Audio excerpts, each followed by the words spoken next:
quick reminder for anyone that has not picked up their fire prevention books that they turned in for judging this year. They're located in the back of the room, so please pick them up when you leave today. Thank you.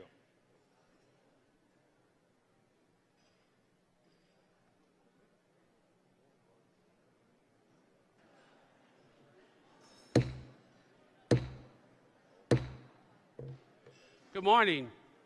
It's my honor to call the fourth session of the 125th Annual Convention and Conference of the Maryland State Firemen's Association. I would like to introduce Chaplain Bowman for our invocation.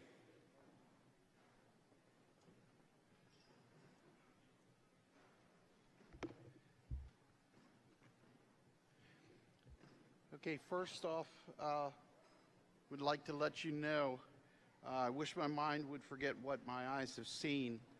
There was a firefighter struck and killed in another sister state in Monday in here.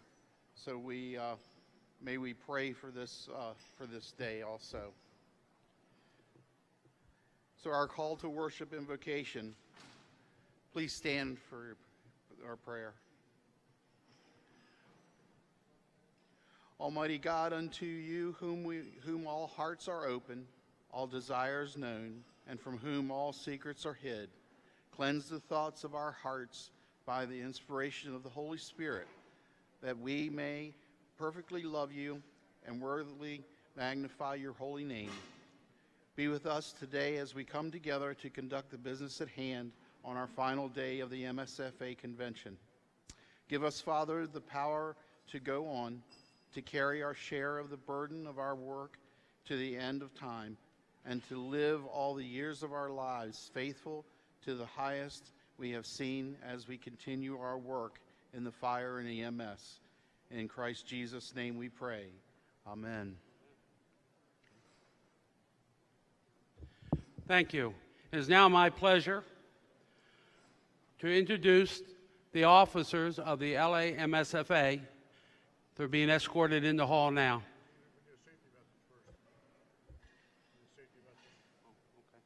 While the ladies are being escorted up here, we'll have a safety message from Chairman of the Safety Committee, Mike LeCompte. Thank you for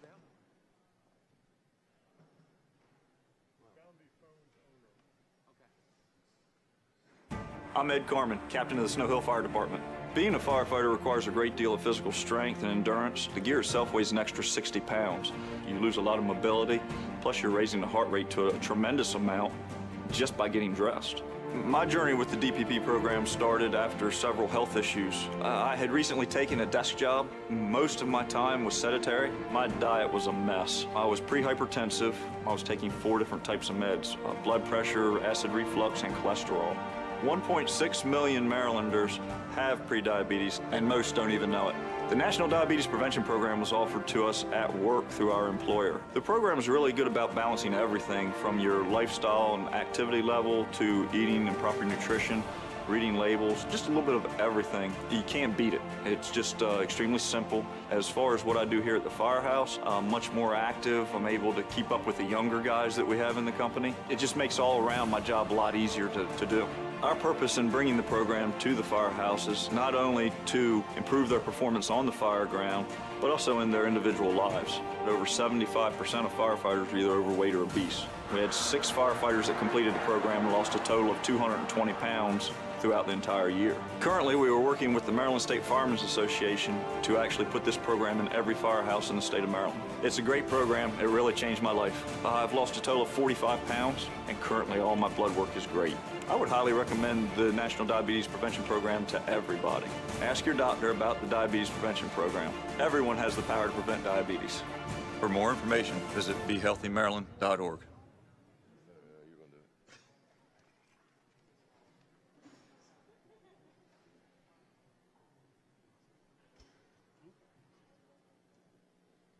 Out of respect to these women up here, I'm going to break for a minute and introduce our new Ladies Auxiliary President of the Maryland State Firemen's Association, President Boyd.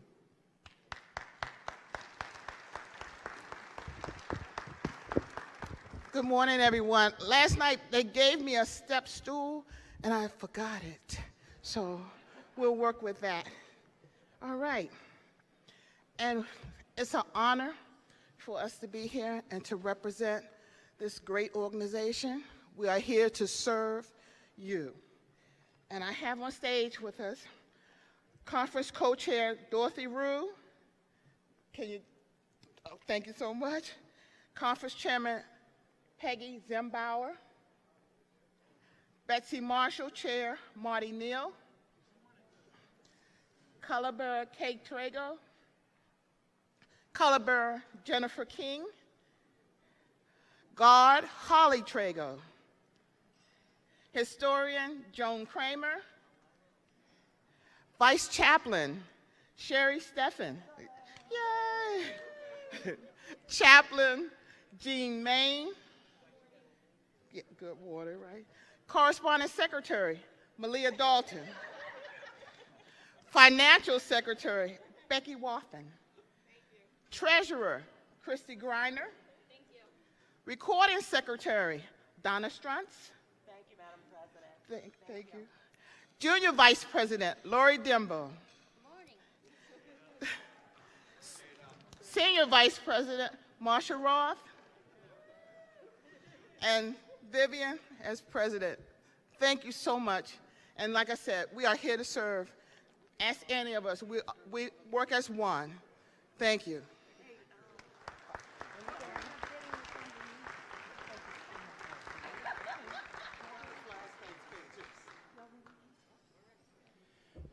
Thank you, President Boyd, and all your officers. It's always nice having pretty ladies up on stage with us and make us look good. One more time, round of applause for the Ladies Auxiliary.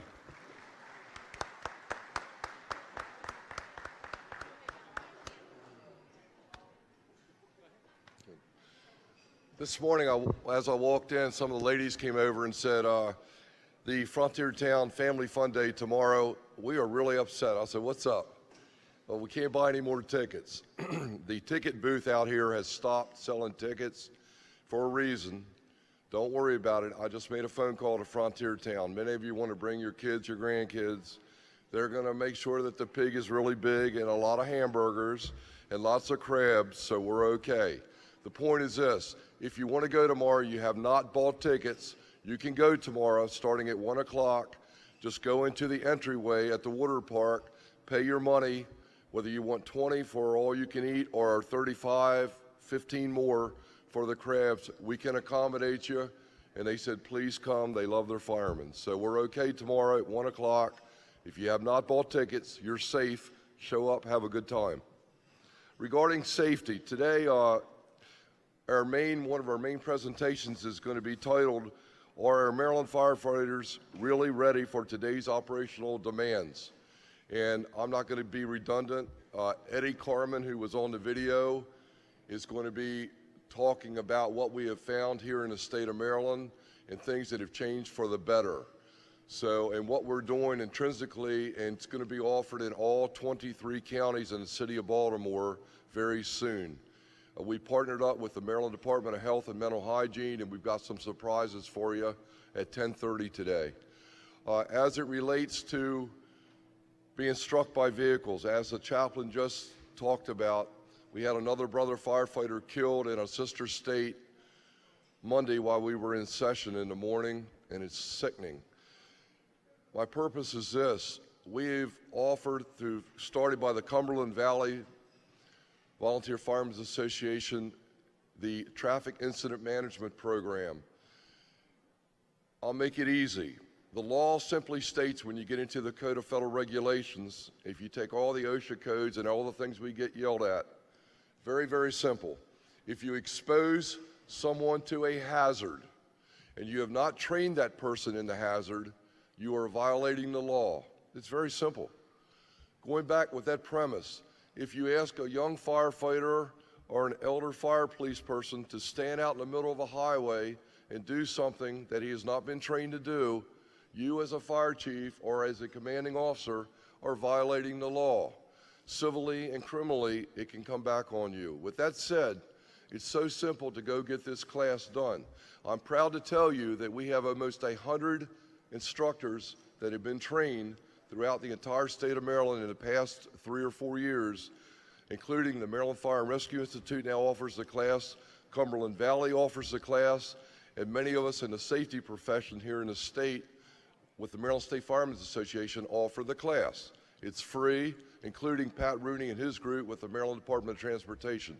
So please get your firefighters trained in this simple 10-hour class. They can actually go online for the younger jets. You can go online now and take this class, but I would really recommend that you get this done. We don't get it in our basic training or the training we had 35 or 40 years ago. It's some new concepts. We have a lot more cars on the road. So from the hearts of all of us that are doing the safety side of this, please get all of us trained in this, because it's redundancy and the frequency of losses being struck by vehicles has not decreased, it has actually increased. Food for thought. Thank you guys, I'll see you back. Thank you for being here again in Ocean City, and we hope we're doing the right thing for you. See you, thank you.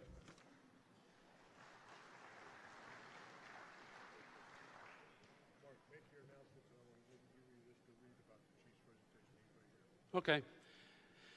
I want to remind everyone that the parade starts today at 1 o'clock from 16th Street to 30th Street on Baltimore Avenue. The trophies will be handed out at 5:30 here in the Convention Center. The Executive Committee meeting tomorrow morning at 9 o'clock at the Performing Arts Center. As Chairman LeCompte just talked about, Frontier Town is 1 o'clock on Thursday. The LA MSFA paint activity fundraiser is tomorrow at 2 o'clock at the Convention Center, room 207. And then Friday, 8 a.m., golf tournament at Eagles Landing. There's still room for groups that want to come out and sign up, or if you just want to come out and play, they'll hook you up with somebody.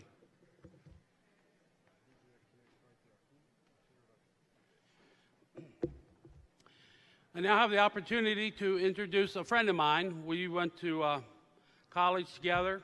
He's done very well for himself in the Howard County Fire Department. He's here today to give us a presentation on the historic Ellicott City flood, July 2016. Chief John F. Butler is a progressive, intelligent, and an individual that cares about the fire service and the importance of training and the importance of sharing information and networking. The Ellicott flash flood in 2016 devastated homes, businesses, critical infrastructure at the center of Maryland's most historic town. It took less than 2 hours for waters to rise 13 feet, turning the city main streets, residential business districts into raging river. In addition to the extensive rescue operations on the night of the flood, the Howard County Department of Fire and Rescue Services played an essential role in the extended recovery process as the community worked to rebuild. Chief Butler will speak about his department's experience overseeing search and rescue operations, leading initial structural stabilization efforts, assuming leadership role within a Type 3 incident management team, and providing ongoing safety oversight for recovery workers in the weeks and months following this flood. Please welcome Chief Butler from the Howard County Fire Department.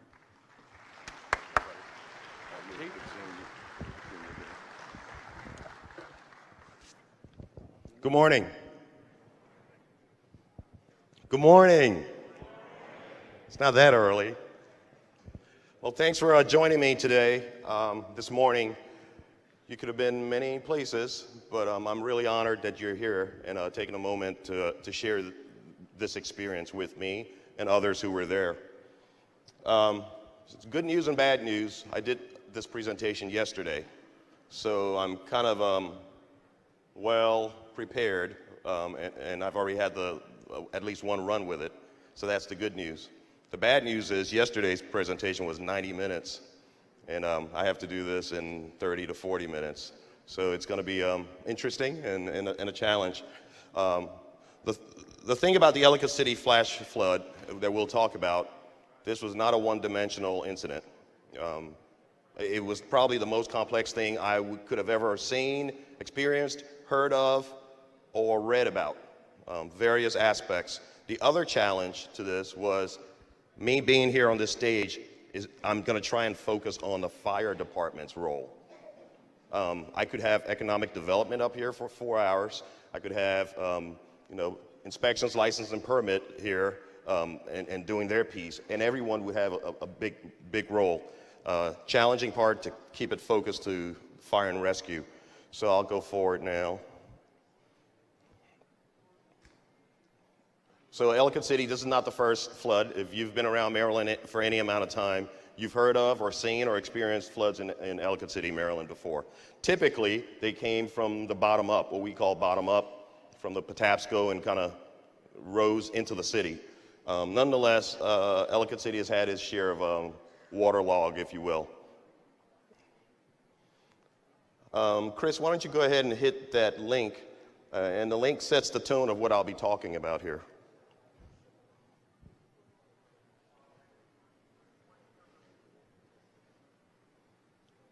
The 2016 Ellicott City flood was a body blow to a historic community that we so dearly love.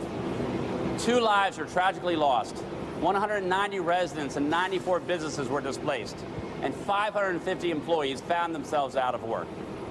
The damage was in the millions. It has been difficult for all of us to watch our friends and neighbors filled with despair and disappointment as they pick through the debris. But their resolve to overcome this event has been inspiring. We moved as quickly as possible to begin the recovery process, balancing the needs of those affected with our concern for public safety.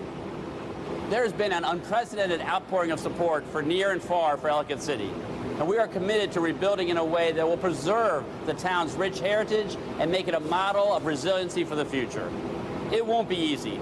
It will take time, but together we will overcome this. The video you are about to see recounts what happened that evening and offers context to help you better understand the challenges we face.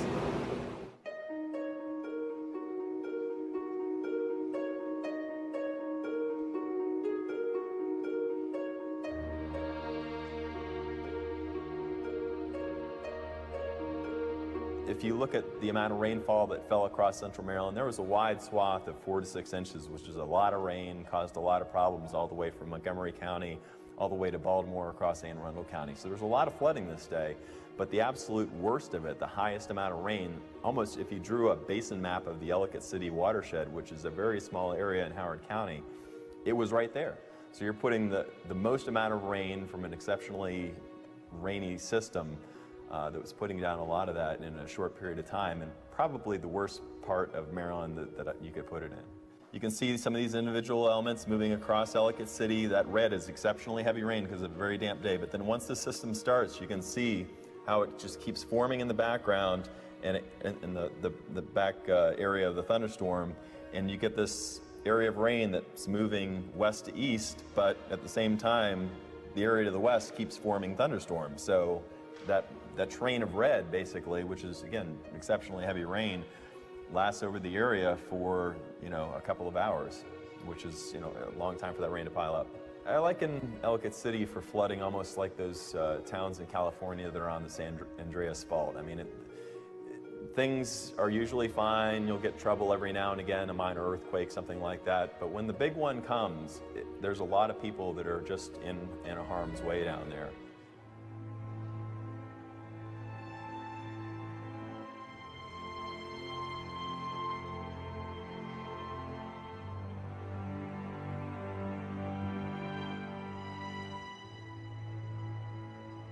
Try to pay attention to the timestamps and the progression in time.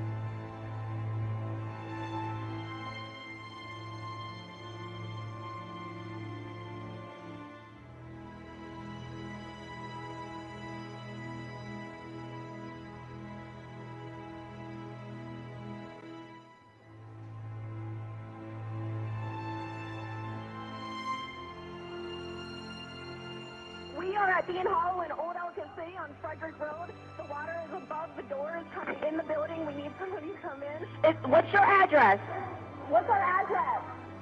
Is it 8059? Yes. Okay, Are you able to go to a higher level of the building? We can't get up there without going outside. Okay. 8059 Main Street? Okay, I'm going to start the fire department out there, okay? Thank you very much. All righty. I think we have 8 people. 8 people inside the building right now? Yes. Okay, we're going to have them out there, okay?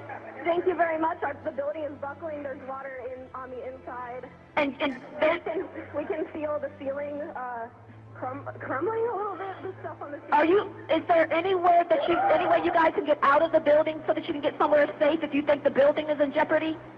Not without going out into the street with rushing water. How high is the water outside? Oh my, it is up to the front door, up 3 steps.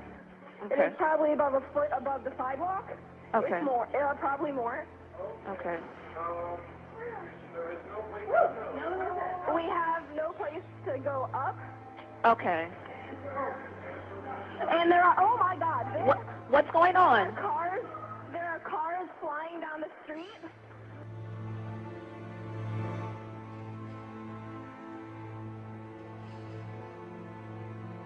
Howard County 911. Port College Restaurant, Delicate City, completely flooded. What's your address? I don't know the address. What's the name of the restaurant again? Port College Restaurant. It's in Ellicott City on Main Street.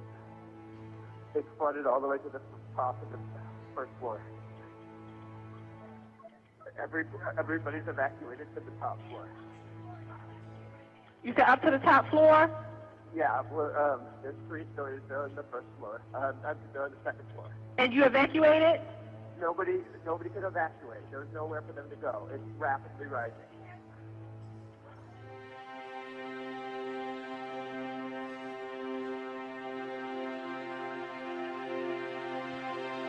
Cars are starting to move along.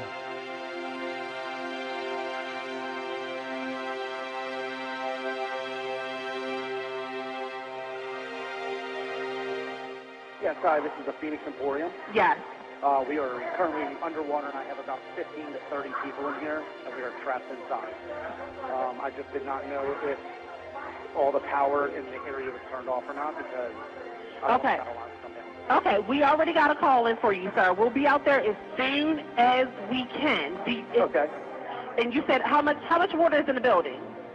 In the building, we have about, well, we have a basement which is completely flooded, and on my first floor, we're about 2 feet up.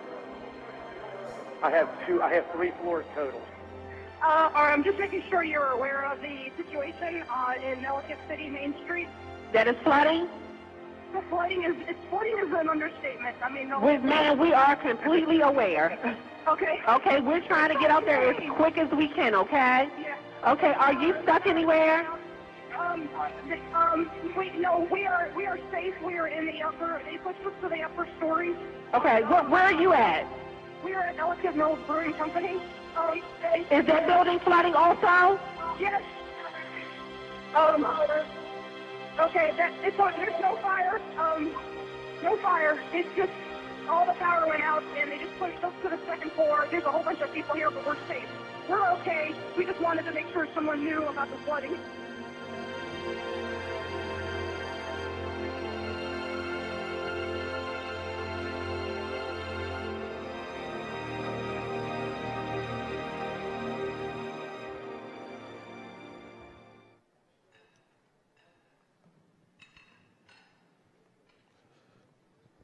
So thank you. The slide summarizes what we just saw. Rain cover, it started at about 6:30.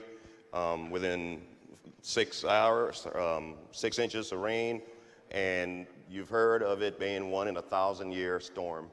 I hate that saying, okay? It sends a misnomer that it'll be a long time before we see something like this again. That's not terribly accurate. It could happen again this summer. Okay, but we pray and hope it won't.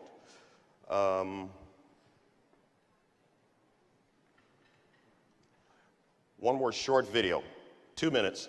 Chris, if you could hit that one. I'm trying to, adjust the presentation. Now to the historic flash flooding being called a 1-in-1,000-year event that destroyed a Maryland city. A state of emergency has been declared in the area where at least 2 people have been killed and dozens of others had to be rescued from the rushing waters. NBC's Tammy Leitner takes us into the disaster. These devastating images are our first look at all that's left of Main Street in historic Ellicott City. Just 48 hours prior, Get inside! rushing floodwaters swallowed the town, There's people in the water! destroying everything in their path.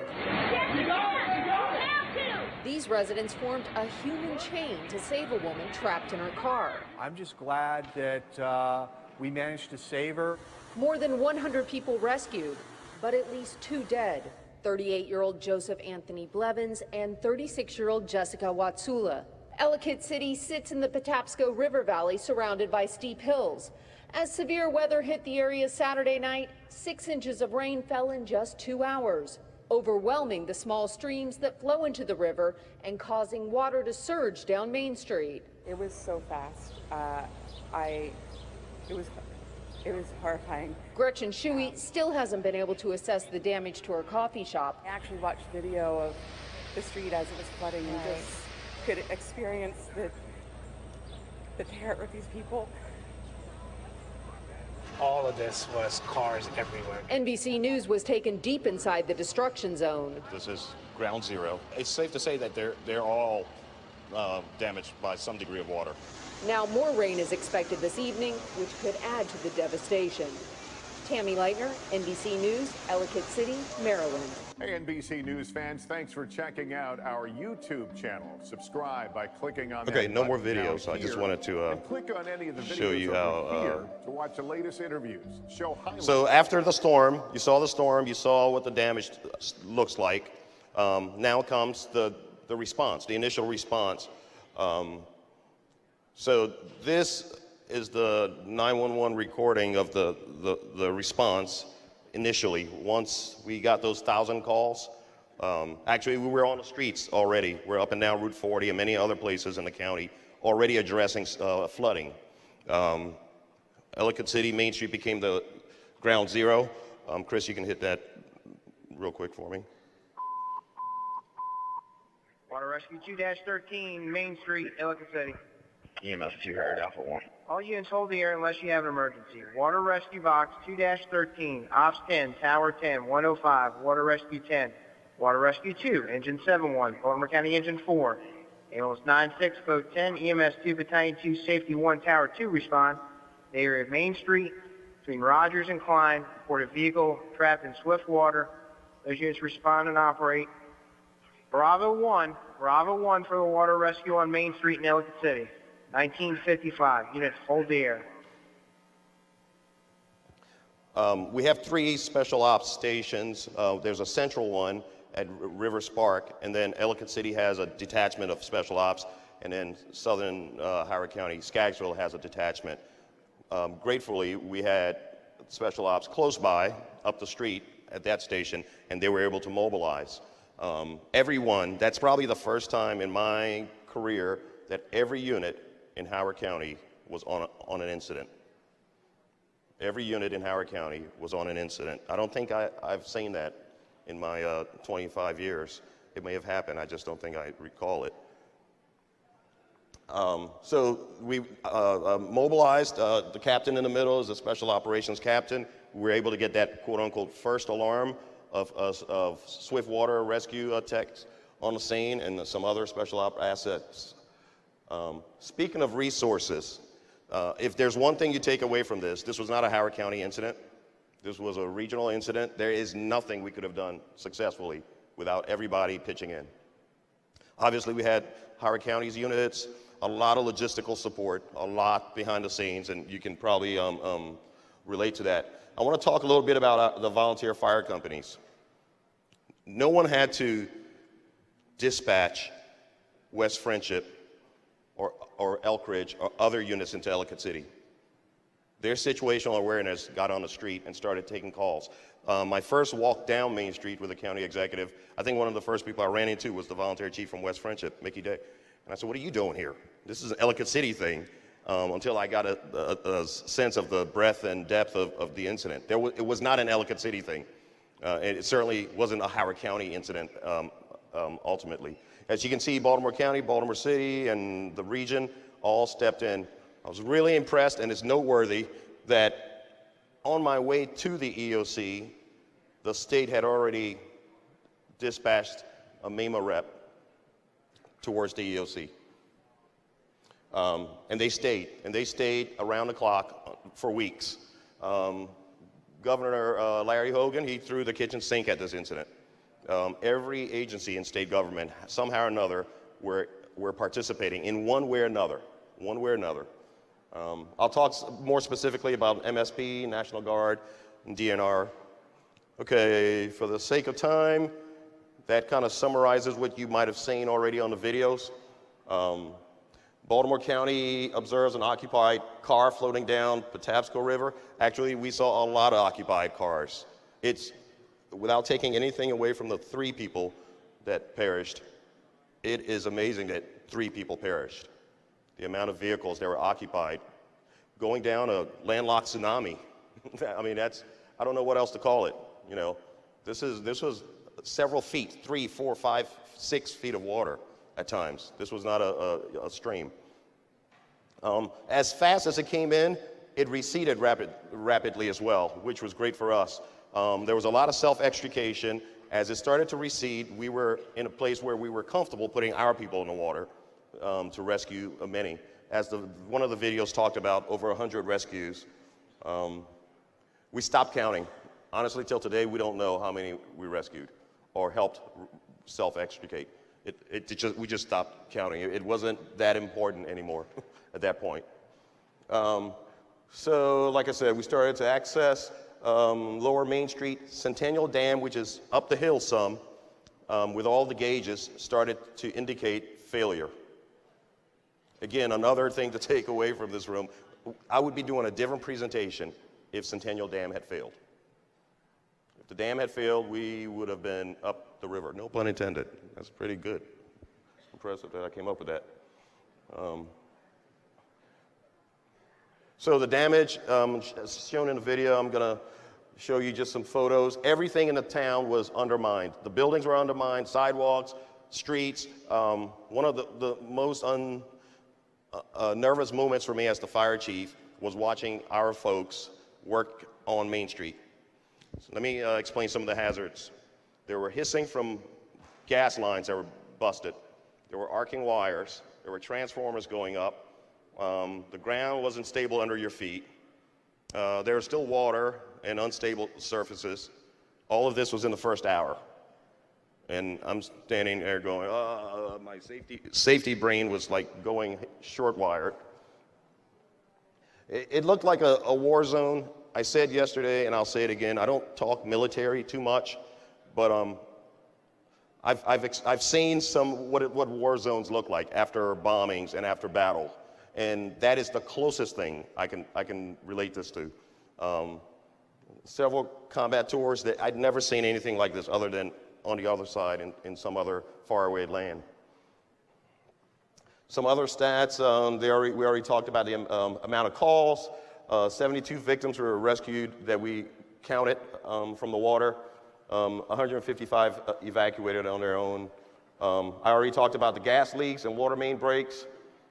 And this is about, we believe, a 72-inch underground culvert that has been there for a while in water, and it was made to prevent some flooding. Cars, and you might have seen in the videos, there were cars that would come up to drainages like this, go in looking like a car, and come out looking like a crushed beer can. Just the force of the water. You couldn't identify a car from, you know, a mass of crinkled metal. Initially, we set up 2 divisions, east and west, and later we did a Main Street and River division. And by day 3, we had a better clarity on our structure. In the first hour, we knew we would need some help, and we called for an incident management team. We called for a Type 2 team, but a Type 3 showed up, which was all fine, and Pennsylvania IMT showed up. And another thing to take away from this, and I'll say it at the end, we put together a blended team, a blended IMT, as it shows up there. Although Pennsylvania IMT was the anchor, we had National Capital, Colorado, Virginia Beach, and our own Baltimore Region IMT who did logistics. It's going to be hard for you to see back there, but the blue is the West Division and the ABC, and then what was new to me somewhat was a river division. The river was an incident of its own. Lots of search and rescue and damage assessments were our first missions. Working with the county's inspections, licenses, and permits folks, we were doing a lot of inspecting and damage assessments. Again, being that the water came down into the city, and a lot of these buildings are built over the rivers and the streams, the rise of the water came up under buildings. So you would go through doors and walk in, and it looks like a little forest. More vegetation was on the inside, pushing outward, because it kind of came through the floors, if you will. A lot of ground started to give way. We had a truck company sitting here with their ladder truck, and they had to retreat because that wall started to cave. It's now retained and stabilized, and we were concerned that church was going to go.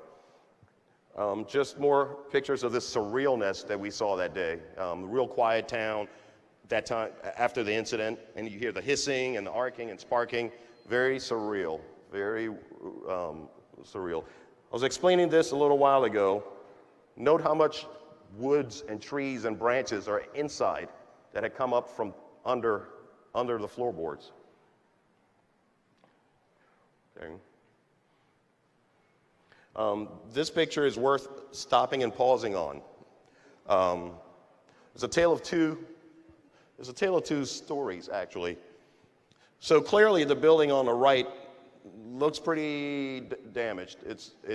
You would wonder if it's even worth salvaging. And at times we didn't think it was worth salvaging. We postponed allowing citizens back into town because of structures like this. Now take note of the building to the left of it. It seems to be generally intact. The building to the left is a reconstruction. It's a rebuild from a fire in 1999. I was on it, and some of you were as well. The last time Ellicott City caught fire. And that building was rebuilt with updated codes. I pause for a minute for the story to tell itself. Building on the left, updated codes. Building on the right, not so much. Okay. If you need this photo in your jurisdictions to your government, reach out. I'll be happy to share it with you. The power of codes and enforcement and sticking with it and being disciplined to stick with it. It saves lives.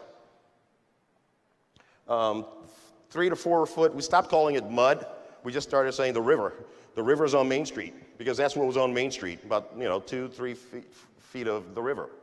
It was now in the middle of the town. Our special ops did a lot of shoring operations in those early days. There was no structure that we thought was super safe. And they increased. The more we assessed and realized they were safe, we started to open our minds to allowing the community back. Let me touch on the community for a second. And it's probably, sociologists have probably studied this.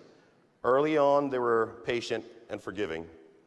After about 3 to 4 days, they started getting angst and agitated. And we were getting bombarded with complaints.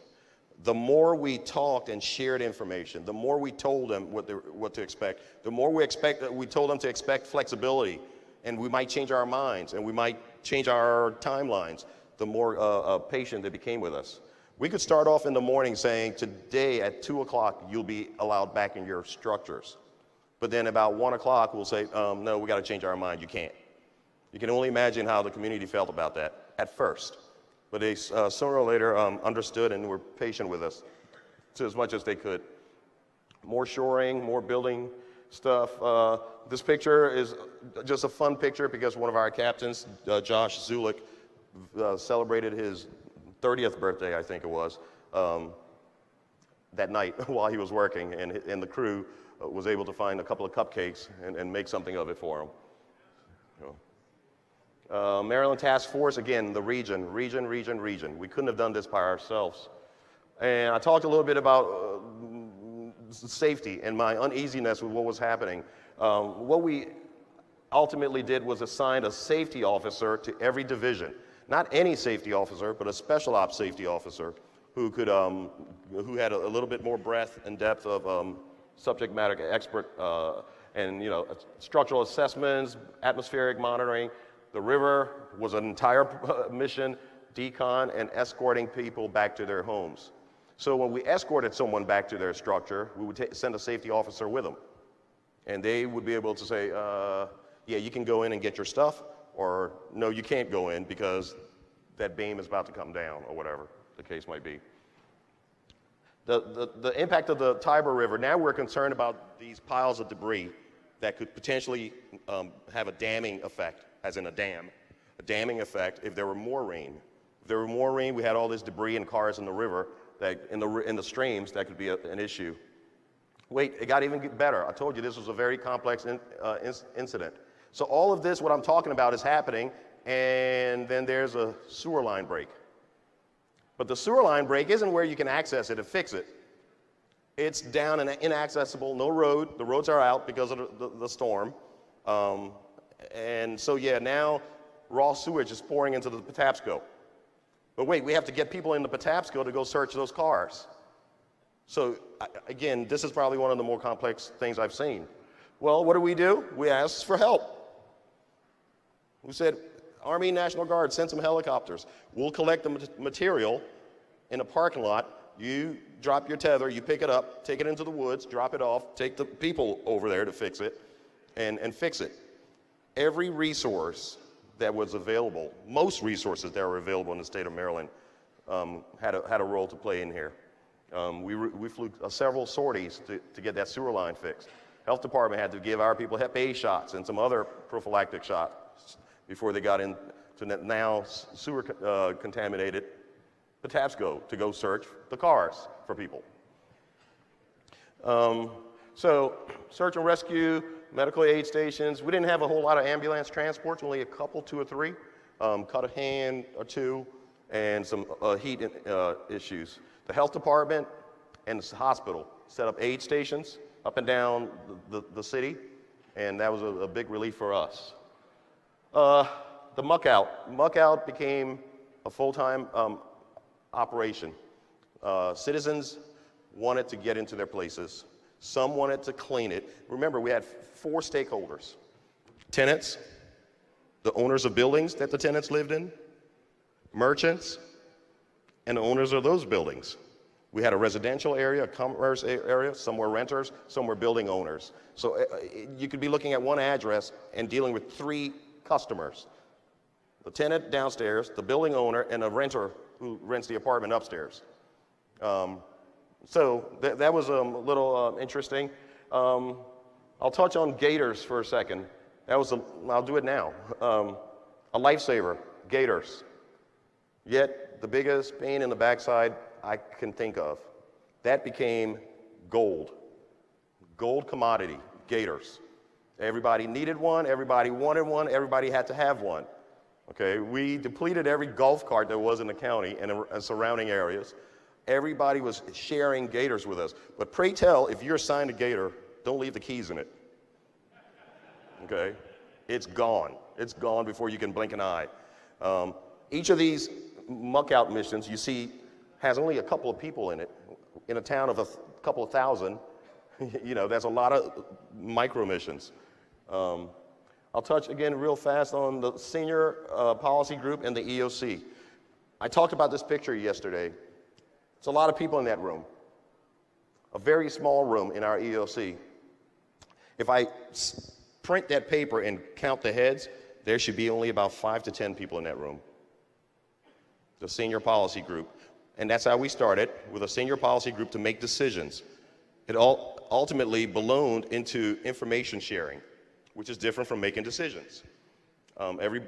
We had kind of abandoned some of the sit reps and the EOC. The conditions were changing hourly. You could be sitting there writing a sit rep, and the situation had already changed before you were done with your last sentence. So folks just started congregating to get the information in real time. We ultimately left that room, the 5 of us, and went to another smaller room to allow the county executive privilege. In that room, he doesn't have executive privilege. There are things he cannot say in that room, or decisions he cannot make in that space. So you always have to have the executive privilege space, and we had to kind of change that model. I talked about logistics, staging area, big deal. We needed a lot of help. And the river, this is my favorite part. The river was an interesting thing. Every one of those cars, we had no confirmation that there were people in them or not. The closest thing to confirmation was we didn't have a whole lot of missing persons reports. So that was good. So a lot of assets. There are 250 vehicles impacted that were wet or waterlogged. We had to get technical and work through getting about 19 to 22 of them out of the water. And they were usually in these debris piles. As you can see, I struck through piles and called them debris fields, because debris piles is a misnomer. You visually think about a pile, you think about, something triangular and kind of piled up. These were debris fields. And I didn't realize it until I physically went down the river to check them out. And you could conceptually hide a full-size school bus behind some of these fields. The river had just kind of cleared itself and dumped it downstream. We had cadaver dogs that were getting some hits in some of these debris fields. And that was very concerning. So what do you have to do? You have to kind of tear apart the debris field, which now takes another couple of days in August heat and in a wetsuit, so you can imagine. And thankfully, those hits that the cadaver dogs had hit on were something else, but they weren't human cadaver. Just a picture of a couple of the debris fields. And the technical retrieval of these vehicles were interesting to watch, and so on. That started off as a blue F-150. If you've spent any time on Main Street on a regular basis, the owner of that vehicle always had it parked on the right, up, kind of midway up. It's kind of a unique blue. Everybody knew it. The vehicle was called Big Blue. And Big Blue was ultimately found down in Baltimore County. Big Blue had a personality where he had his own Facebook and Twitter page, help find Big Blue. So, there was a degree of levity and, I don't want to say levity, but, kind of tone it down a little bit and have some fun with it. All those vehicles we found, we had to put them somewhere, and we took them to Centennial High School. The county covered the retrieval and the towing to Centennial, and then vehicle owners would pick it up there and have their tow trucks, or USAA or AAA or whatever, move them. So the recovery, as I conclude, we're deep into the recovery. I'm impressed. I'm proud. I live in Ellicott City. I have for over 20 years now in the historic district. And so not only am I Howard County's fire chief, I'm a resident of Ellicott City, and I stay close to this. 92% of businesses that were there before the storm are there again within a year. That is nothing but epic, and I can't say enough about our economic development folks who stayed real close to the businesses, and they've returned. We were not expecting that. We were expecting somewhat of a ghost town, but they returned. They're real close and cohesive. Planning something next month, and for the 1-year anniversary. Now the conundrum they're having is, we want to keep this private. We want to keep it reverent. We don't want the world to come and gawk at our disaster, and this is our community. We want to keep it close. That's one aspect.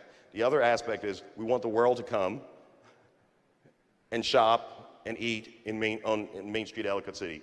So they're still working through those pieces, and I'm sure they'll come up with something that's appropriate. Lives were lost there. Okay, lives were lost. 2 in the water, and 1 gentleman who owned a business who, once we allowed them back, was doing work in his business on a ladder and fell and hit his head. So we never forget that. Ellicott City Partnership and Ellicott City Recovery Initiatives has been really active. There's also an H&H study, which will take 20 to 30 years. It's a hydraulics and hydrology study, where they're now looking to finally and permanently build an infrastructure that this doesn't happen again. I won't be working when that's completed. That's all I'll say. At the lowest end, it'll be a 20-year endeavor. It could be easy 20 to 30 years for them to put the infrastructure in place for that city. All the surfaces that we repaired with asphalt, because we intend to go back and look at underground fiber and taking down some of those poles. This is an opportunity to improve the city from, the 1800s and 1700s. Okay, last couple of slides are lessons learned. I'll run through them. I already talked about the blended IMT. We have a lot of talent, a lot of resources here in the state of Maryland. Let's use it. Our volunteers, you think about, okay, volunteers, fire engine, going down the road. I was impressed to see our volunteers raise their hands to say, hey, I'm from Elkridge. Do you need anyone to work the call center? Hey, I'm from Ellicott City Volunteer Fire Department. Do you need anyone to drive gators? So volunteerism can come in all shapes, sizes, and colors. We don't have a seat for everybody on the fire truck, but we had enough work, and all you got to do is ask to help, and I'll put you to work. So, senior policy group, we talked about mutual aid. We had to do. There is no other way we could have been successful. We're really happy with the state and the feds. They came with a good checkbook and a lot of yes we can mentality, and we'll get it done. Information sharing saved our butt from the community. Had we not been pushing hourly everything we could, they could have really turned on us there for a while. But, as citizens, you just want to know what's happening. I know I can't get into my place, but tell me what's happening, and we tried to do that as best as we could.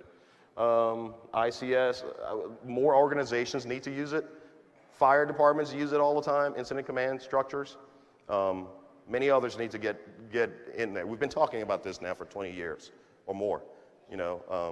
Other agencies and disciplines need to use the ICS, because when it's not blue sky and it's black sky, every time one of these things happen, we realize we're not on the same page. So we got to do better with that. There's not enough depth on the bench. All our agencies have about 2 operational periods before we're starting to exhaust our people. By the 3rd operational period, you're using exhausted replacement, and it's a vicious cycle. I don't know the solution to that. I showed you the picture of the EOC in space. Space is an issue. We build things, we set up incident EOCs and EOPs for, again, blue sky. When the black sky happens and everybody's in the room, that room becomes really small. Feeding. I have feeding up here because feeding became a challenge. I'll give you an example. Let's say I give my credit card to someone and I say, go out and buy 100 meals for the 100 people that are working today, 100 firefighters that are working today. So he comes back with 100 meals. Well, the firefighter's standing next to the cop, who's standing next to the inspector. Who's feeding them? So now the 100 meals, it's kind of a mission creep. I sent them to buy food for 100 firefighters, but it was about 4 times that work group in about 2 feet of each other. So there's that thing. The other thing is, let's say he did go out and buy 400 meals and showed up with 400 meals and pulls up and there's a Famous Day catering truck dropping off another 1,000 meals. Because people were doing that. People were making casseroles and just bringing it down to the parking lot or to the incident command post or the base of operation. People are just bringing food, and you can't rely on it. You can't count on it because it might not be there in the morning. So you still got to buy food. So food had a whole thing to itself that kept us busy. And I talked about the gators already, so that says it all. Micro missions were a big deal. Getting in the gator and allowing people with an escort to go down and get something. Some examples of that. Gentlemen, I remember this vividly. I just need to get in my apartment and get my credentials. I work at the NSA. I just need to be able to go to work. My cards so that I can get into the building. That's all I need. How do you say no to that? Get in the gator. I'll go down there with you. I left my pet parrot. Hasn't been fed for 2 days. Give me 3 minutes. I'll go down there. I'll grab the cage. I'll come out. We're good. Those micro missions brought the angst down. One trash bag of clothing made the world of a difference. No one ever came to us and said, I'll be homeless. I'm homeless if I don't go in there. Everyone had a place to go, but they needed something. They needed something from there, and allowing them to get that something, they were living in a good place and allowing us to go to work. So those micro missions is something we should always keep on our radar. And I think that's it.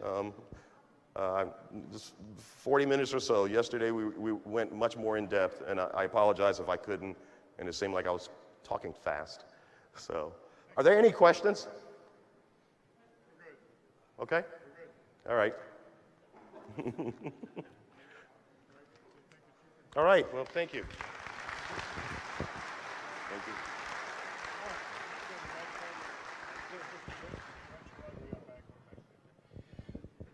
Chief Butler, we want to thank you for that information, taking the time out of your busy schedule to be with us. We'd like to present you with an official convention mug. We have a bag with some other literature in the back. Thank you again. Yes, sir. Thank you. Now I would like to introduce immediate past President Michael Davis for his comments. Thank you very much.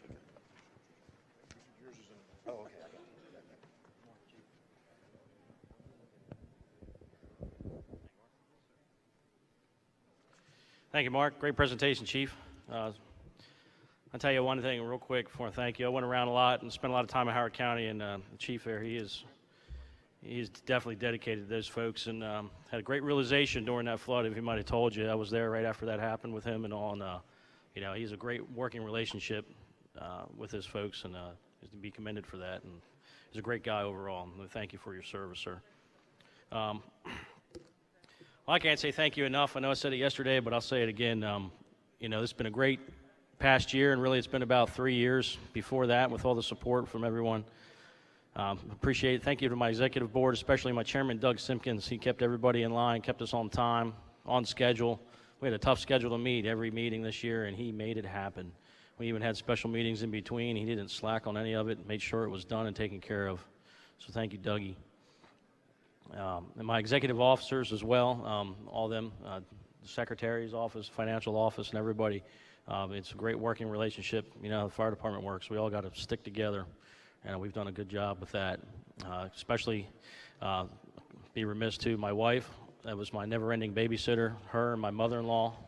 Many of you, many times, many places we went to, you know, helped watch my kids too. Grateful for that. My wife, at a drop of a dime, if I forgot I had a meeting, it was no problem. We worked it out, and very thankful. Cockeysville, my fire chief, Kevin Roberts. Our #1 driver, Mr. Kenny Cole there. You know, they're always around for many years, and always you can always rely on any of them guys. Jack Roberts down there, too. I see. It's hard to see you guys down there, and I know the Gribbles are there. And my whole Baltimore County contingent that helped through the years with the handing out the promo items for the election and whatnot. And I thank you guys. Those guys were there at 6 in the morning. You know, if I needed them, they said when, how, and what do we need to do, and they did it. And they still are. Anything we ever need done, those guys are the ones. They're usually sitting here in the audience. They're getting it done for us. So thankful for that. And you know, all the county associations, too, that I've worked with, the support from you guys is phenomenal. We build great relationships. You know I can go to any of these associations just like walking in an extended family, and I'm so thankful for that. I really am. One of the big things we did here recently, the strategic planning folks, you know, under Johnny Roth, we started that, and we're going to keep that going. You know, we're working on an actual business model, not just what we think we need to do. We have structured business model. We're moving forward with that. We're looking at ways. We realize we need help, and we're trying to get that done. And in order to do that, we need paid individuals that can dedicate their lives to doing this. Not that we don't do that, but we need somebody that we can turn to, and that is their job. Pretty much every county has a person or 3 themselves that has a person that is a volunteer liaison. And the amount of work that goes on in this, and Johnny can attest, it's not easy to keep track of even just invitations to events, let alone all the other business that comes up in between. There's always something popping every week. And that's our goal. So I encourage us to keep on that track, keep focused with that. And enough can't be said for that. That's our goal, and that's our purpose. Along with that, the way these things have gone too, this whole event, the 125th committee, I think we can thank them enough. I've heard nothing but wonderful comments. I was amazed myself because they didn't even tell me about a lot of the stuff. You know, we have our own group that does it, and all the work they did. I think, can we give the 125th guys a big hand again? I think that's well deserved. Chief Ron Sarnicki and his PG Montgomery County Mafia back here. Those guys too.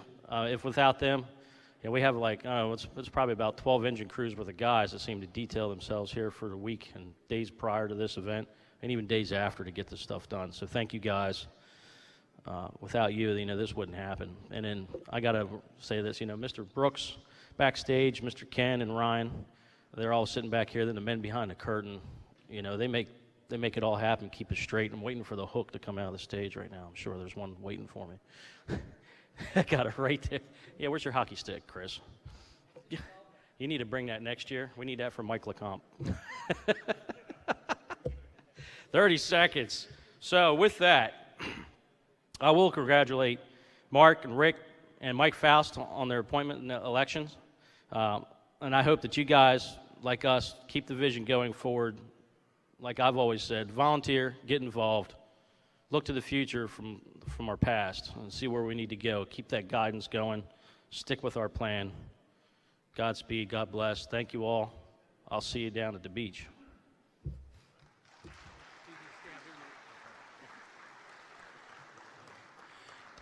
Thank you, President Davis. Now, I'd like to introduce past President Tom Manley for a presentation. Thank you, Mr. President. At the installation last night, we didn't have the original MSFA seal that was done by Noah Callis from the Hollywood Volunteer Fire Department. It was presented to me 25 years ago, and we pass it on each year to the incoming president for him to display in his home department where he'd like. And it's my pleasure at this time to present this to Mark and ask him to care for it and enjoy it and have a great year as president of the MSFA. Thank you very much. Okay, and just bring it back next year. I will. Thank you. Thank you. Yeah. Thank you. I just have a brief report that I want to give. I want to start by thanking the officers and members of this great association and delegates for all the help and support as I came to this position, as I go through this position next year. Without the help of everyone out there, all the volunteers in Maryland, this association can't function, so thank all of you. I also want to thank my parents, Richard and Hope Bilger, for raising me, teaching me the importance of giving back to the community, getting involved in the community. Certainly want to thank my wife, Nancy. 27 years we've been married. She's never questioned or complained, or anytime I needed to do something for the volunteer fire service, she supported me 100%. I want to recognize the officers of the Hampstead Volunteer Fire Engine Hose Company number 1, the officers and members of the Carroll County Volunteer Emergency Service Association. They're the ones that have been helping hand the materials out, doing other things for me as I, again, continue this journey through the chairs. I want to congratulate Vice President Blair, Vice President Faust, and LA MSFA President Boyd. I look forward to working with them in the coming year. We will have a good, positive team that will be able to get some good things accomplished with their help and their support. And finally, I want to thank everyone who volunteers in Maryland in any capacity. Your work makes Maryland a good place to live and a safe place for our families. Thank you very much.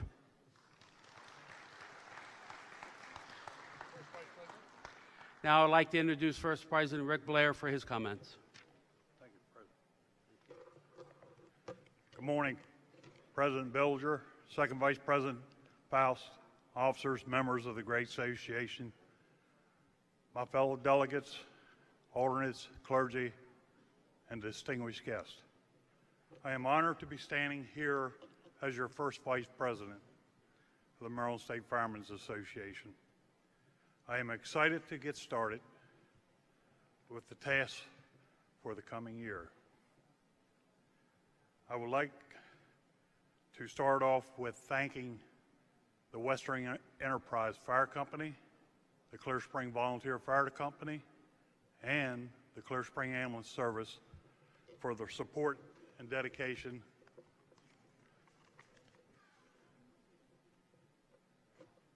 and encouragement. I'd like to congratulate President Bilger, Second Vice President Faust on their new positions with the Maryland State Firemen's Association. And take this time to thank Rick Hemphill and James Seavies for all their help and guidance over the past year. I would also like to thank the 2016 Maryland State Firemen's Association Executive Board for their dedication and support. In closing, I would ask that each one of you keep the executive committee member Chuck Walker and his family in your prayers and thoughts. Chuck is going under some medical care right now, and let's hope he has a speedy recovery anyway. Thank you for coming this week, and before you leave the convention center, please stop in and see the vendors downstairs. They are what makes this happen as well as us.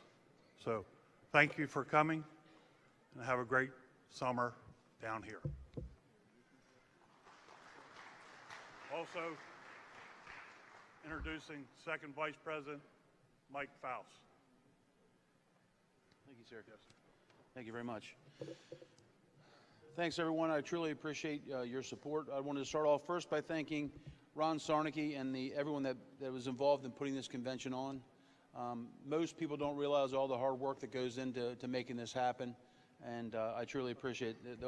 They worked days before we got here, and they'll be working hours and probably a couple days after we leave. So thank you guys for that. I'd like to thank my wife Stacy and my family for their support, the members of the Sellersville Volunteer Fire Company and our auxiliary, the Kenton Queen Anne's Association for their support over the years, and all the associations that endorsed me this year.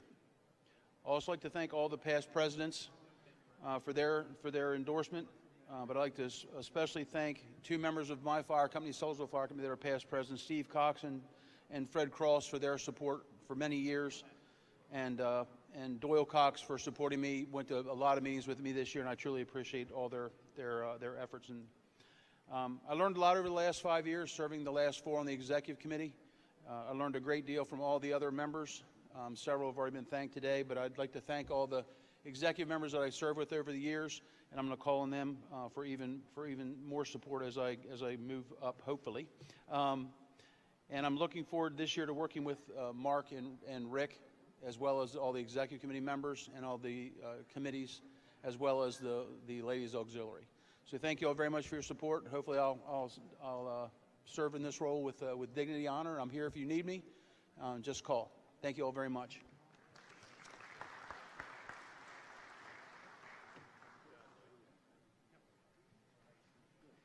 I'd like to introduce Secretary Past President Doyle Cox. Thank you, Mr. President. Good morning, everybody.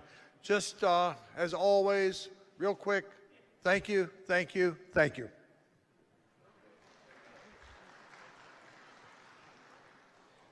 Treasurer Chief Ron Sarnicki. Well, good morning. First of all, let me say thank you for re-electing me to the position of treasurer. I hope that I carry out those duties and responsibilities to really ensure that the Maryland State Firemen's Association moves forward fiscally. It is a team effort, and I want to thank Robert Jacobs, Fred Cross, and Wiley Donaldson, who are our assistant treasurers from last year, and the entire financial team.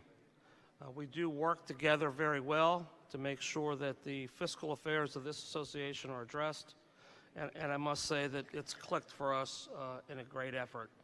And I'd be remiss if I didn't mention Mitch Folk, who is the financial secretary, and his assistant Bobby Aaron, and Fred Cross, Steve Cox, who is the budget chair. So on behalf of the entire financial team, we're here to support you and serve you. If you have any ideas or suggestions on how we can do things better, we want to automate as much as we can, we're going to make that all happen. So thank you very much. And I'm supposed to stay and do the convention report, so I'll just knock that out real quick, too. I hope we've met your expectations for this year's convention. Thank you.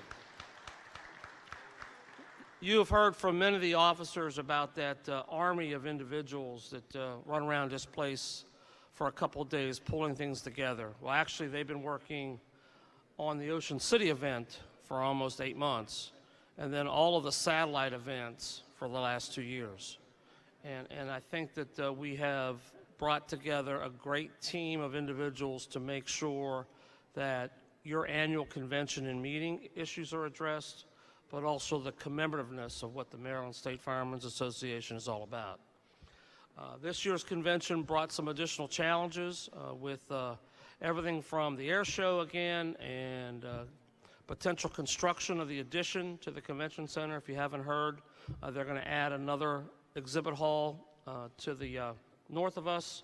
They'll be tearing down the Sunset Room and doubling the size of the exhibit hall going north. So that'll be dealing with us next year. I'm glad to see that the convention dates for the next 5 years were voted on and addressed in the first session. Those will be posted so you can start making your hotel reservations and travel reservations from then. Weather this year was a little bit of a challenge. We had a downturn in our participation in Jolly Roger due to the storm, but still had about 1,600 people come out for that. Prayer breakfast was phenomenal this morning. Over 200 people came out to worship. Frontier Town tickets, if you haven't bought them and you want to do that, you could still get them at Frontier Town at the ticket office. We did will call and we did online purchasing, but we shut that down so that people could go to the site and or go on site and get what they need. Don't forget the golf tournament is on Friday. We'll be out there at Eagles Landing. I have to thank the town of Ocean City and especially the mayor for all the support, not only in helping us with the golf course, but all the things they do. And I think that the convention center staff needs a round of applause for all the help they give us, please. There are some 125th event books still left if you haven't gotten them. And also, if you're interested, you can order the coins. We sold out of the coins that we had. So we will probably do one more advanced order purchase of those. So if you're interested, contact myself or Tommy Mattingly or any of the convention committee and let us know if you need something. But it's been a pleasure to serve as your convention chairman, and we look forward to next year. Thank you very much.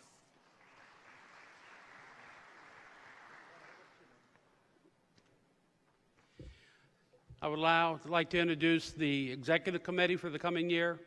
Chairman Charlie Simpson from Carroll County, Mr. Ronald Block from Anne Arundel County, Mr. Daniel Stevens from Southern Maryland, Mr. John Fisher from the Lower Shore, Kent Whalen from the Upper Shore, Tim Dayton, Western Maryland, Wayne Tone, Cecil, Hartford and Cecil, Rick Hempfield, Washington and Frederick, he's the vice chair, Richard Smith from the Middle Shore, Doug Simpson, Jr., Baltimore County, Chief Jim Seavey from Montgomery, Chuck Walker from Prince George's, and immediate past president Michael Davis. This is your executive committee for the coming year.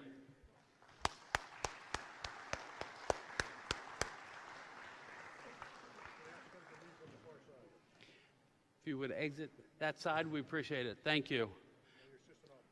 This time I'm going to read the list of the assistant officers. Assistant Secretary Sherry Capato, Assistant Secretary Nancy Cox, Assistant Secretary Nancy Scott, Assistant Secretary Thomas Scott, our Assistant Treasurers, Past President Fred Cross, Wally Donaldson, Past President Bob Jacobs,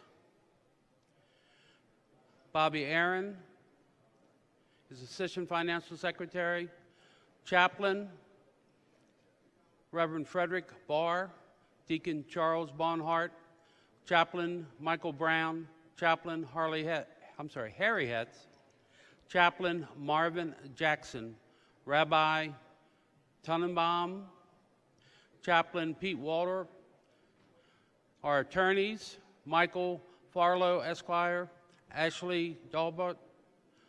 Our parliamentarian chairman is Richard Brooks III, Ken Bush, Tyler Patton, and William Wagner III.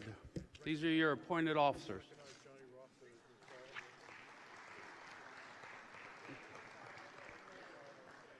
Now, if past President Roth would come to the stage, he will be our installing officer this year.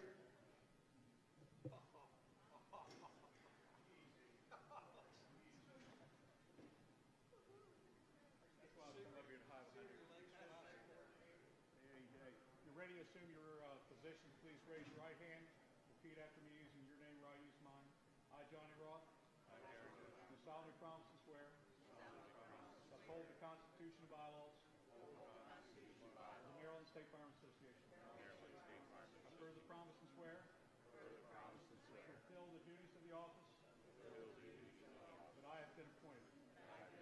I will keep, maintain, and protect all monies and properties entrusted in my care. I will turn over the same to my duly elected successor as it completes my term. So help me God. Congratulations.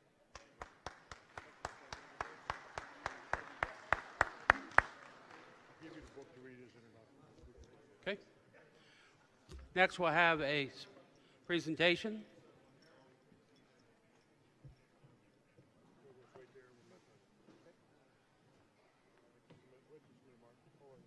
Okay.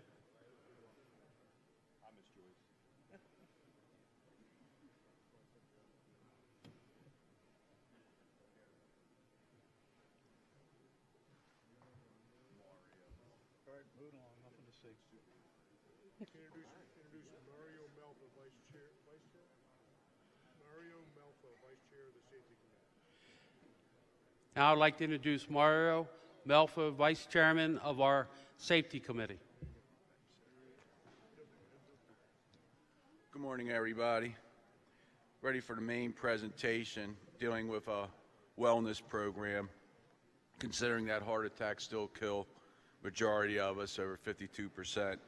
One of the best kept secrets in a wellness campaign is right here in Worcester County. You have to say to yourself, do you offer what is needed to have your firefighters exceptionally ready and effective for our operational demands and the entire situation presented? Are you as an individual leader of the fire department able to provide a combat-ready firefighter, a fit, mean machine, back up for her or his safety and his fellow providers? At this time, I'd like to introduce our next speaker, Mr. Edgar, Chief Edgar, we call him Eddie Carmen, Snow Hill Volunteer Fire Department, Snow Hill, Maryland. Big round of applause.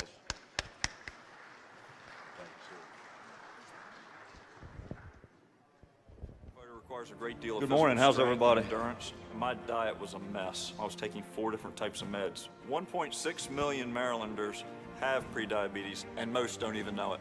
The National Diabetes Prevention Program was really good about balancing everything from your lifestyle to eating and proper nutrition. It really changed my life. I've lost a total of 45 pounds, and currently all my blood work is great. Everyone has the power to prevent diabetes. For more information, visit BeHealthyMaryland.org.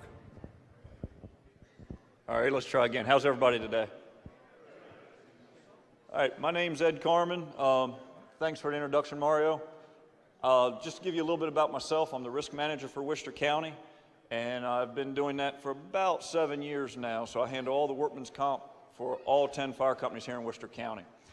When we talk about getting our firefighters ready for combat and ready to do the job that's at hand, a lot of times we go right straight to health and wellness and we think that they're all the same, and it's not completely true. So what I've put together today is a little bit of a presentation, and I'm going to talk about a lot of personal experience from a program that I took and show you how some of these things can be implemented in your own departments, usually at very little cost. First thing, and we've heard this a million times, first thing we've got to do is we've got to be able to get out front and lead from the front, okay? I chose this picture. This was a 9/11 stair walk that was not too long ago here in Ocean City. And if you notice in that picture, you got a couple white helmets out there. So you've got to have your leadership involved, okay? If you don't have the buy-in from the leadership, the guys are not going to follow you. So 4 components for preparing today's firefighter. We're going to talk about the health and medical side of it. We're going to talk about fitness, rehabilitation, and most importantly, behavioral health. On the medical side, there's been a lot done in the past towards the benefits of screenings and physicals. One of the areas where it seems that we fail most during physicals is making sure that we're getting good communications between our providers of what we really need and what we want to be able to give the best possible advice to our firefighters. Physical assessments, getting away from the wellness side and getting into what the firefighters actually have to do. A lot of us have seen where there are physical ability tests, where we do simple tasks that we do every day on the fire ground, and we do that in such a way that we monitor it to see if there's progress or if there's anything that we can do to improve on what that function is. Vision and hearing screening. As we get older, of course, those things diminish. If we have a baseline test in the beginning, it makes it a lot easier to see what's going on with our employees.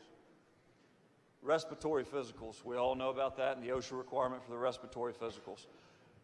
Again, it's one of those things that as we get older, those things start to diminish. So it's very important to have a baseline so we can see where we're at and monitor the process. Cancer screenings. A lot of things going on with cancers right now, especially with presumption claims. So it's very important to get those screenings when those new employees come on board. Okay, we want to make sure they got a clean bill of health so we can help them in the future if something should arise. And of course, lab tests and EKGs. They're all parts of a good physical. And if you guys go to the MSFA website, you can check out the SAFER grants that are available for the physicals if for your departments that qualify. Okay, for fitness, and a lot of times, especially as volunteers, it's hard to get volunteers to understand the importance of fitness.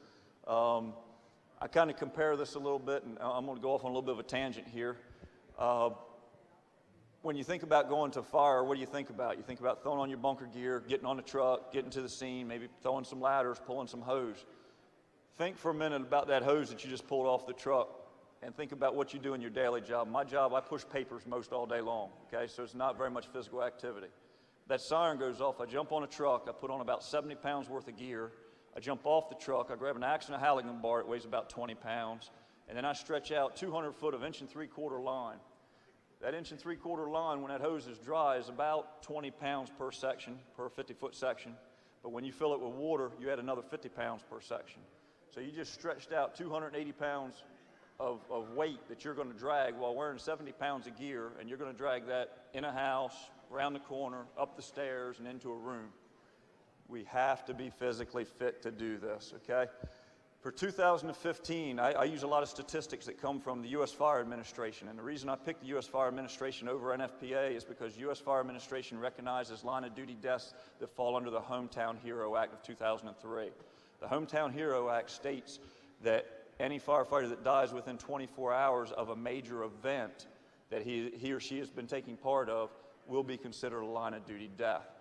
In 2015, and I use those statistics because 16 statistics won't come out until August, but in 2015 there were 90 line-of-duty deaths. Those line-of-duty deaths, 60 of them were heart or stroke related. 60 out of 90, that's 2/3 of our fatalities for 2015, okay? I think we can do better than that. It's going to take some work, but I think we can do better than that. Out of those 60 deaths, the U.S. Fire Administration labeled one activity as responsible for more of them than any other activity on the fire scene, pulling fire hose. In 2015, there were 10 deaths that were related to the stress of pulling a fire hose. In 2014, it was 15 deaths. In 2013, 27 deaths related to heart attack due to the activity of pulling a fire hose, a charged line. If you look back over recent years, and even as a 10-year average, we lose 55% of our fatalities are from firefighter heart attacks and coronary events, okay? 55% over 10 years. The last 2 years, it has been 66 and 67%, okay? This year, I believe the number is going to be a little bit lower according to NFPA, but I'm waiting to see the U.S. Fire report.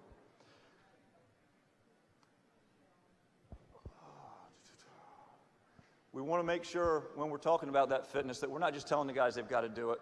Okay, if they're paid, yeah, you can kind of set a block of time aside as long as they're not on a call. You can get them some time where they can actually do it. You can require it for a paid guy. For volunteers, it's a little more difficult.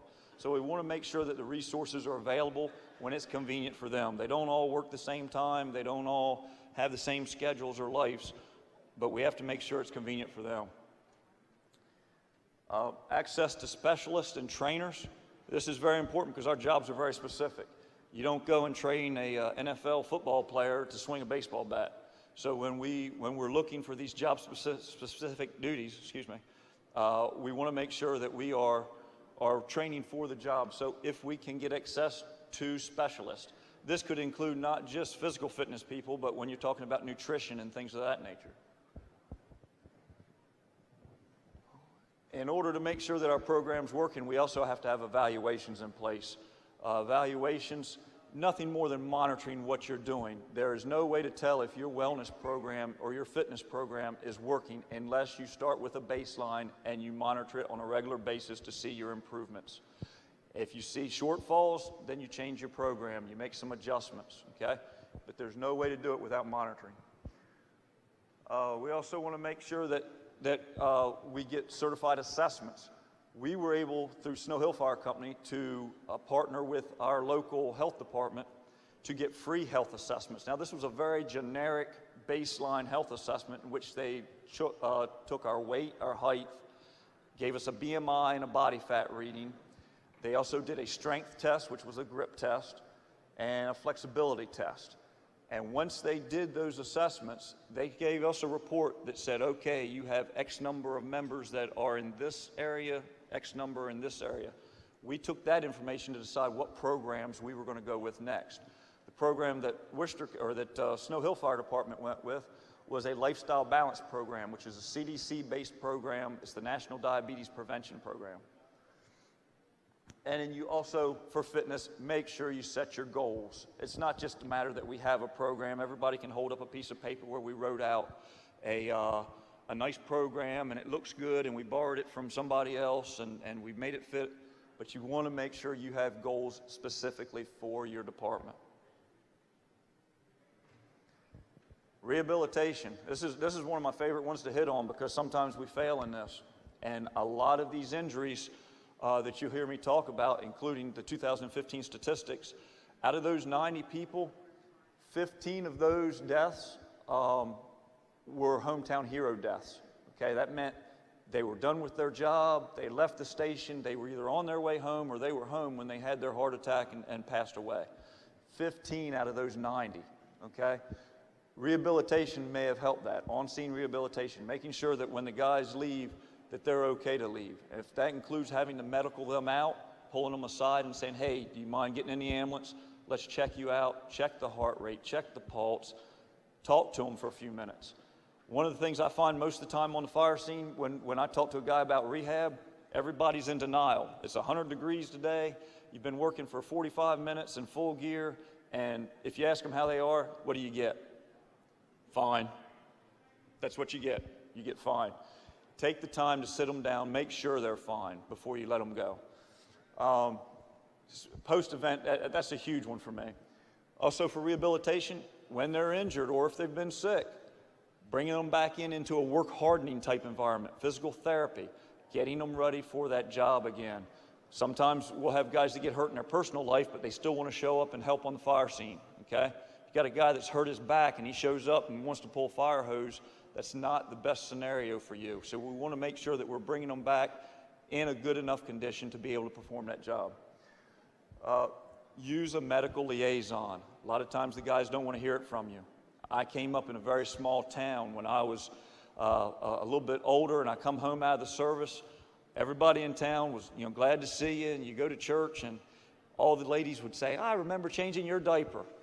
Well, then you get a little bit older and you turn around and now you become an officer and you've got that white helmet on and you got to go to somebody and say, hey, I don't think you should go in and fight fires anymore. And then the response you get from a senior firefighter coming from a younger guy, is, you little crap, get out of my way, I'm going in, right? They're not going to listen to you. So we got to make sure we have a liaison that somebody's going to respect and that they can understand their opinion. Modified duty. This was a big one, okay? You get that guy that's hurt, he still wants to help. We're all short-staffed in our fire departments, or at least most of us, I believe. Having modified duty that you can feel comfortable bringing a guy back in. Maybe he was one of your best interior firefighters. Now he's injured. He wants to come back. You don't think he's quite ready for coming back. Maybe you can do something else with him. Put him in charge of your rehab. Put him in some type of modified duty position where he can work within the restrictions of whatever his injuries are, okay? We don't want to deter him from helping, but we don't want to put him at any greater risk. Injury and illness prevention programs. This one is one I kind of sneak into the guys and they don't even understand that they're getting it. But in a meeting or a drill, sometimes I'll introduce topics like heat stress and heat stroke, things of that nature to make sure that we can have an understanding of exactly how dangerous our job is. A lot of the things that kill us aren't from the job, they're from the culture and from our mindset. Again, a lot of times guys will say, no, I'm fine, I'm just a little warm, I'll be all right in a few minutes. Then you end up finding the guy collapsed on the ground next to the engine and you end up having to transport him, okay? So we gotta be careful with that.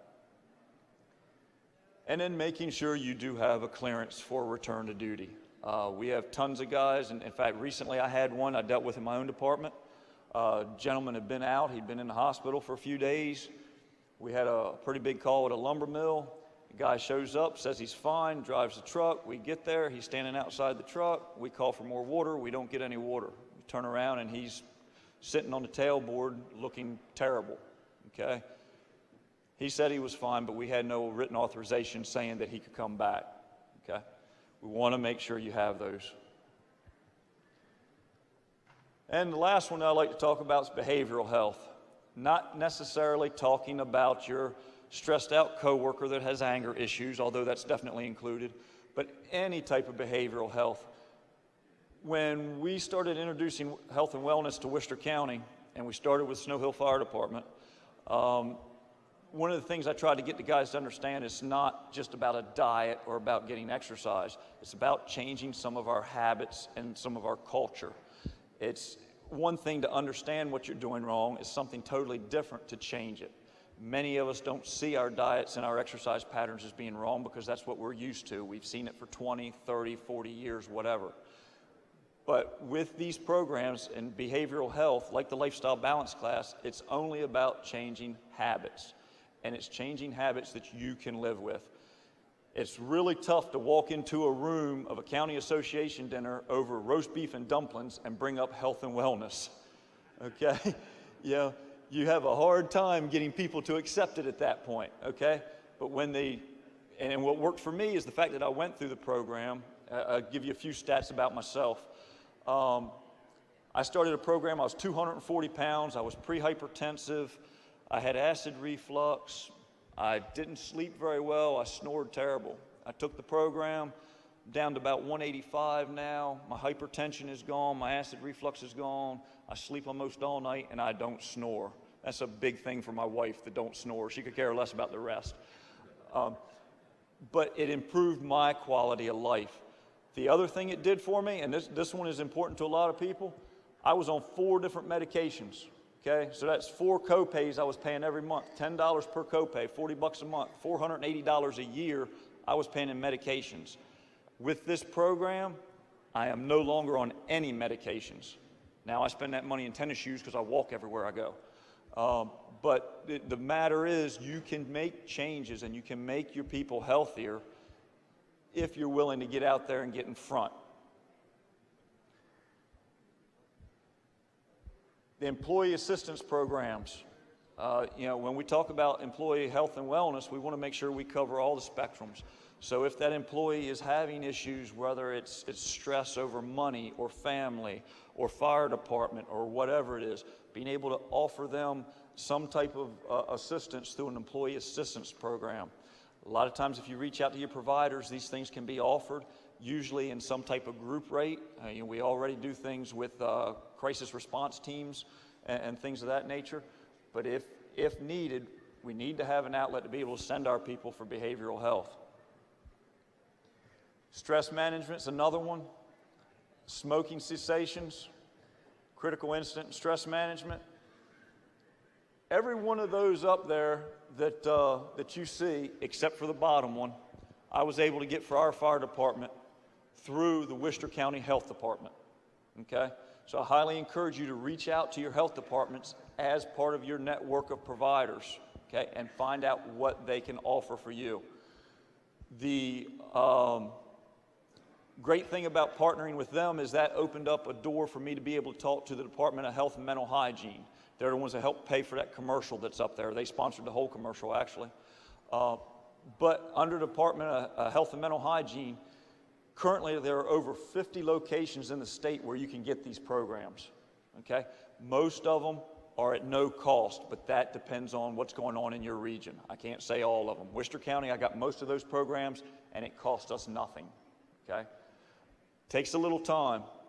One of the things that we learned when we offered these, I was really disappointed. The first time we offered the class, I had big expectations. I thought, hey, I'm going to get half of the department first time.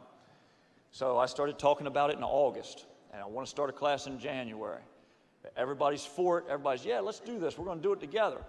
I go back a month later, and my sign-up list has one name. One name. I just about cried. So I go to the next meeting. I bring it up again. The guys are, yeah, it's definitely a good idea. I'm in. I go back a month later and look at the list. 2 names.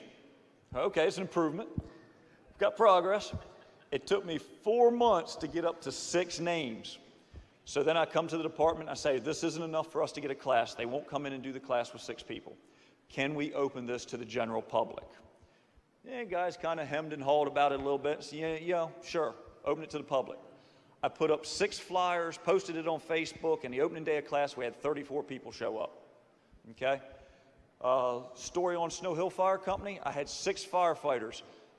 This was the key, I think, to getting this program started in Worcester County. The 6 firefighters I had included a young chief of about 25 years old. I had a paramedic that's in his 60s. I had a retired chief and paramedic. I had a paramedic supervisor, 2 full-time paramedics, one of them being 21 years old and the most obese guy in our fire department. Those guys in 16 weeks managed to lose 212 pounds, okay? 4 of those guys are no longer on their blood pressure medications. To me, that's more important than the weight, okay? They're much healthier than they were before. Out of the 6, 5 of the 6 are still maintaining, and this is since January 2015, they are still maintaining healthy life balance styles and choices. Not perfect, but healthier than they were. That's the only goal, is to improve it, okay? Those 6 guys, people see all those changes and they start coming to them and start asking them questions.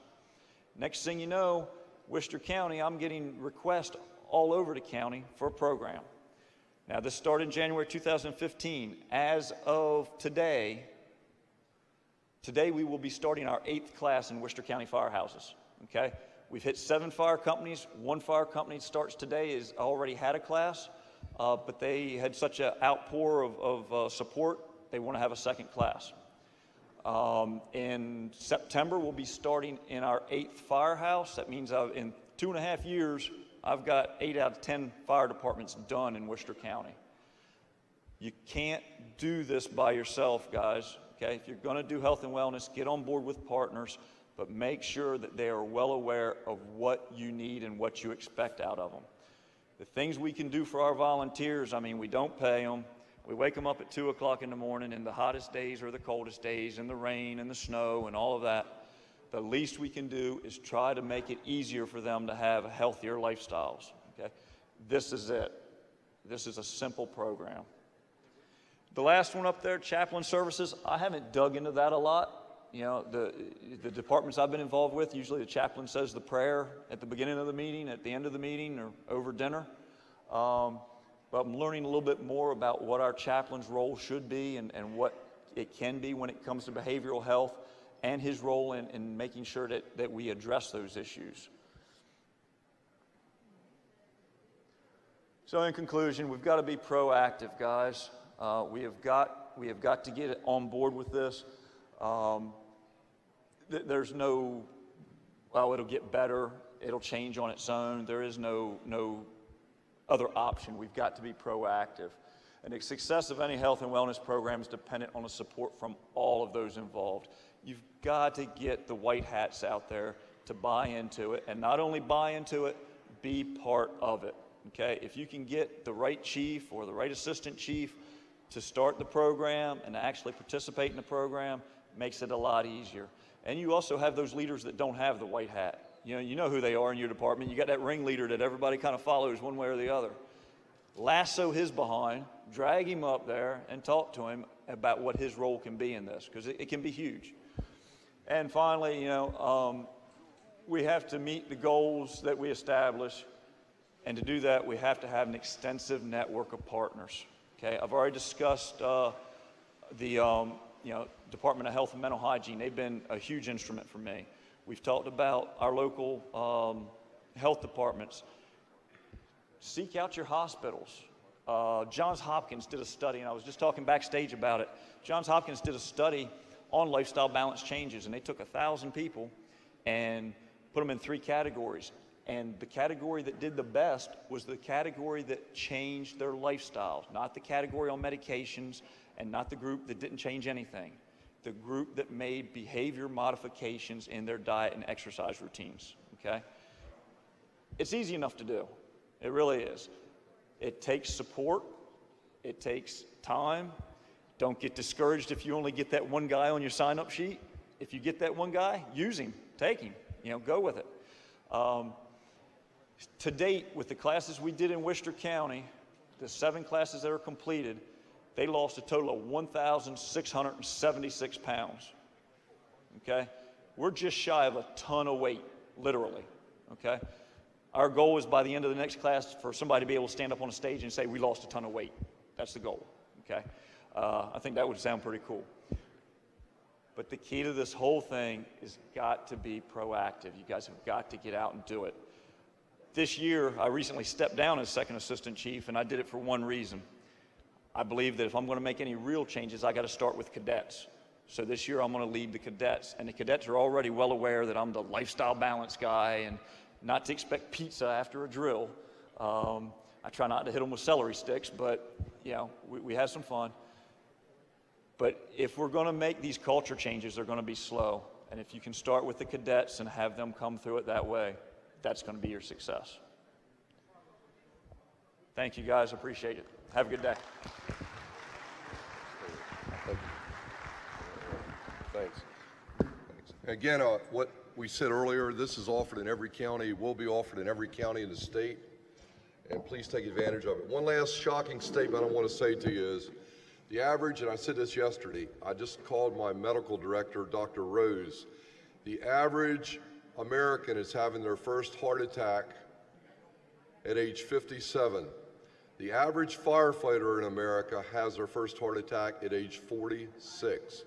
We are the highest industry in America. Now think about all of our industries.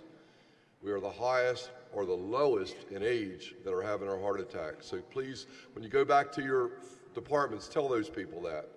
And we can hopefully transition that with people like Eddie out there educating people. Thank you. Mr. President? Thank you. Thank you for the presentation. We want to give you one of our official convention mugs, and we have a bag for you backstage. Thank you, sir. Thank you. This time, I'm going to open the floor up for any old business. Any old business. Final and last call for old business. This time, the floor will entertain any new business. Please come up to, do we have a mic? I guess just come forward so we can hear your name, your company, and what you want to bring up under new business.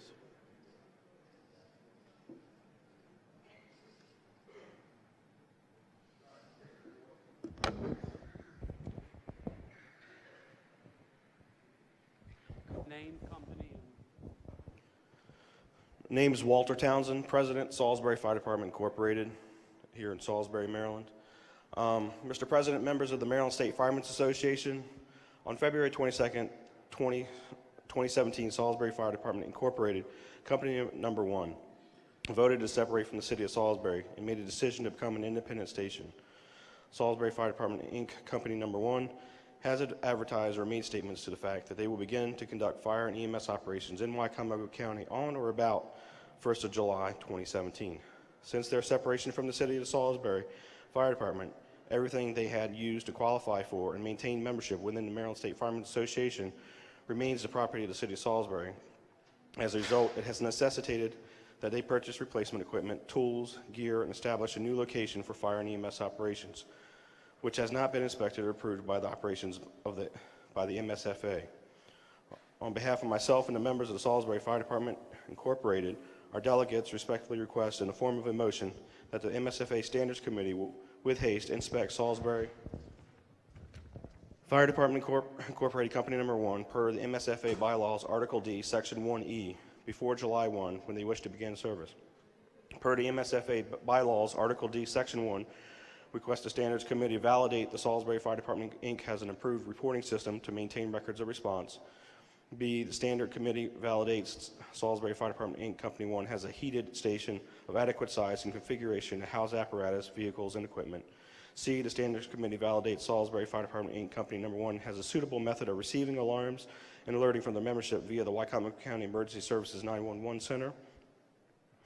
The Standards Committee with haste inspects Salisbury Fire Department, Inc. Company Number 1. Furthermore, their equipment meets SOP standards, SOP S001 for pump standards,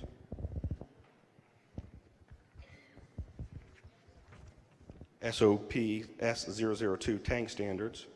The MSFA Standards Committee with haste inspect Salisbury Fire Department, Inc. Company Number 1 per the MSFA Bylaws Article E, Section 1, that the Standards Committee confirms Salisbury Fire Department, Inc. Company 1 complies and meets the minimum standards developed with the MSFA and MIMS under the Voluntary Ambulance Inspection Program as an emergency medical service provider for basic and advanced life support and are recognized by MIMS and the Medical Director, Dr. Todd, for PRMC. The Standard Committee confirms that the Salisbury Fire Department, Inc. Company 1 personnel and equipment meet SOP standards, E001 Ambulance Company standards, E002 ALS MICU standards, and E003 Rescue Company standards. In summary, if Salisbury Fire Department, Inc. Company Number 1 fails this inspection for any of the above items, the remedy our delegates request is a suspension of their membership per the Constitution, Article 1, Section 3, until it can be corrected. It is our hope and desire to avoid a violation of Constitution, Article 1, Section 9, if Salisbury Fire Department, Inc. Company 1 is not prepared or authorized to respond on or about July 1 as advertised.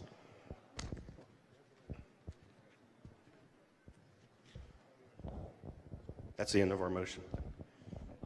That's the end of our motion request. Do we have a second to their motion? Please state your name and your department. Charlie A. Bragg Jr., Fire Company, Frederick County. Okay, discussion under the motion. Sir, is your department currently a member of the MSFA? Yes, we are.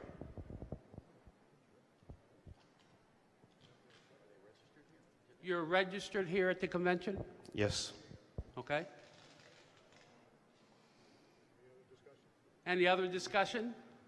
Any other comments? We'll call for the question. All of those in favor of the motion, please stand.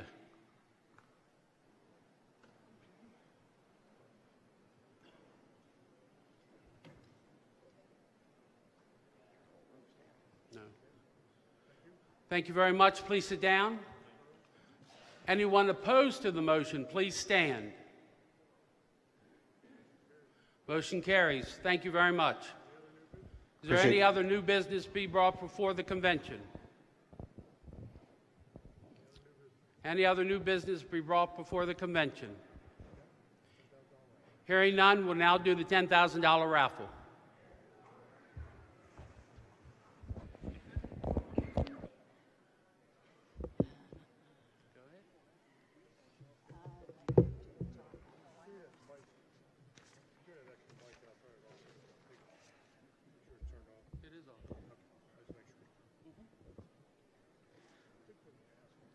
Good morning, everybody. We're here again for another year. And I just want to give the report of what happened throughout this year, or this year and last year. All right, we started the raffle of 2016-17 with great expectations. And we followed through with our first scheduled affair at the Harford County Fair, which was in July of 2016. We did very well at that 4-day event. This year it's going to be a 7-day event. I can't wait for that right now. We sold almost 1,500 hours worth of chances, and we had 12 workers that were all from Harford County.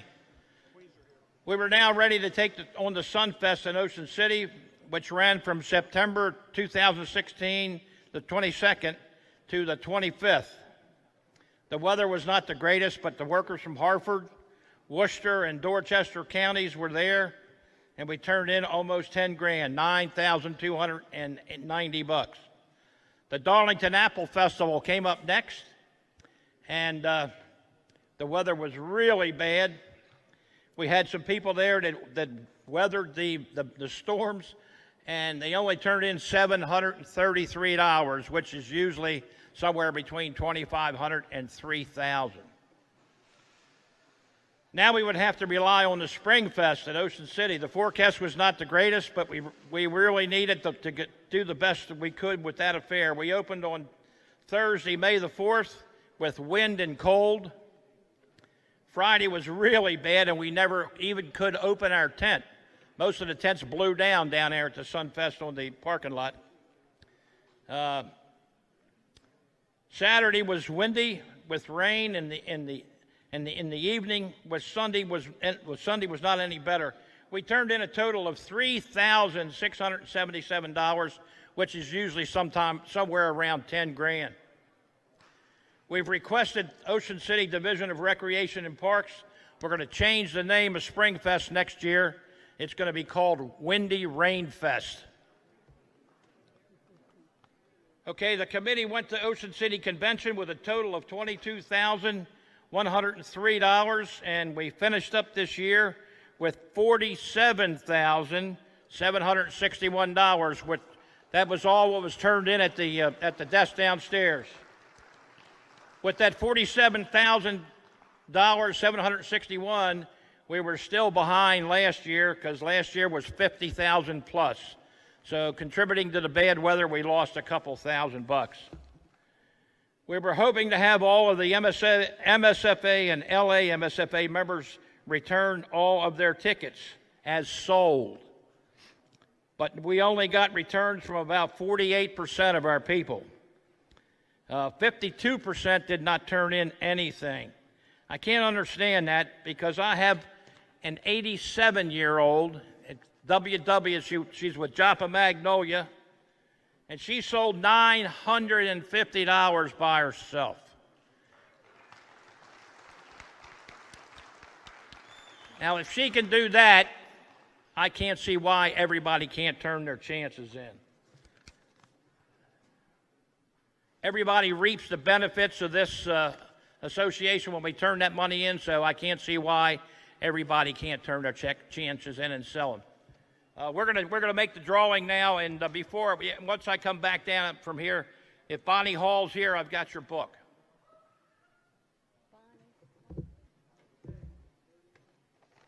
Okay, let's go over. Oh, we're gonna draw them over there. Okay, good.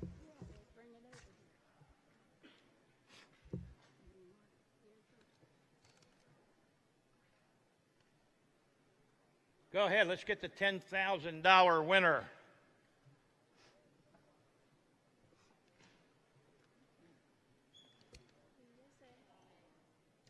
Are we ready? The $10,000 winner this year is Dan Martin. 412-551-1736. Dan, are you here? Wow, good. Okay. Now for the $2,500 winner.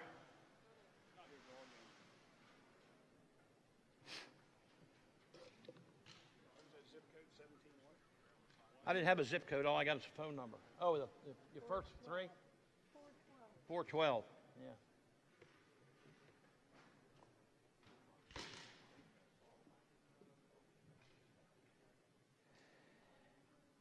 Can I have it?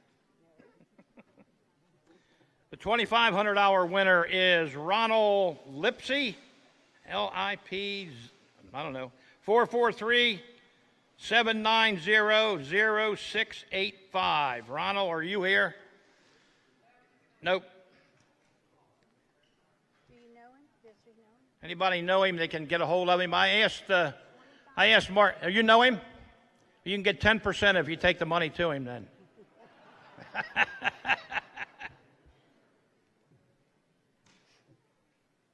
I asked Mark to allow me not to give the money away if they weren't here, but he said no.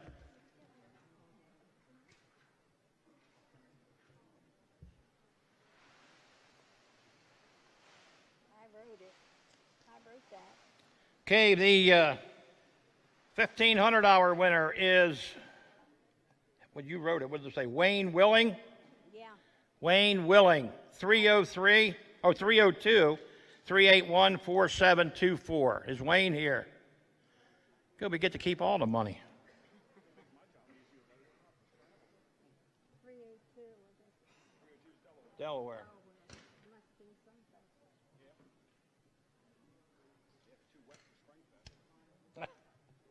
Yeah, there's no water on the chance. Okay, the $1,000 winner is Mike Donnelly? No, not Mike Donnelly. Mike Donnelly, 717-487-3786. He's not here either, huh? Okay. No fire hall yet. No fire department. Fire department. This is number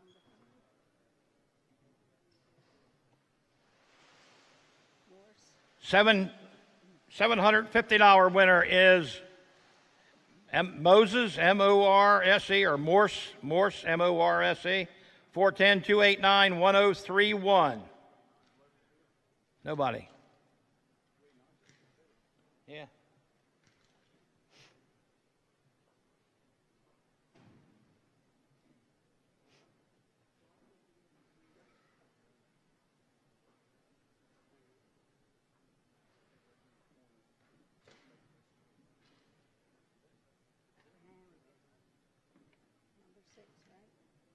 $500 winner. Norrisville Volunteer Fire Company, Paulsville, Maryland. Norrisville.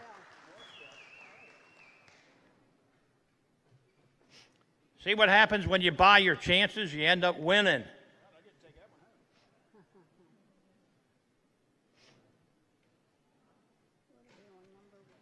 Seven.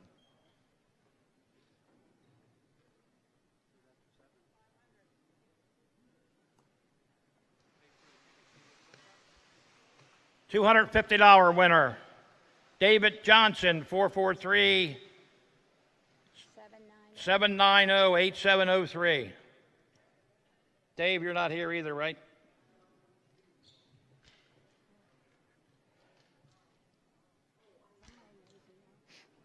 Somebody know him out there?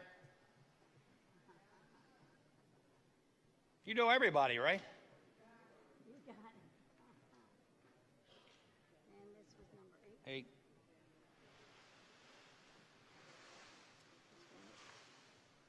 Number 8 is Kathleen, same woman, 443-504-2013.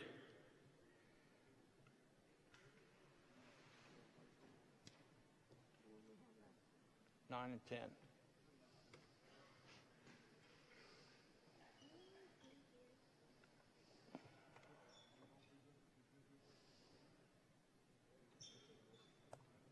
Okay, ninth winner of $100 is Gordon Riffle, 410-236-4004.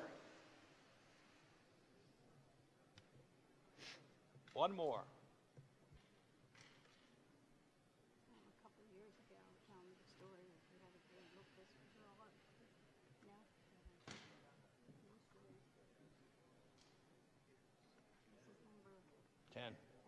Last one.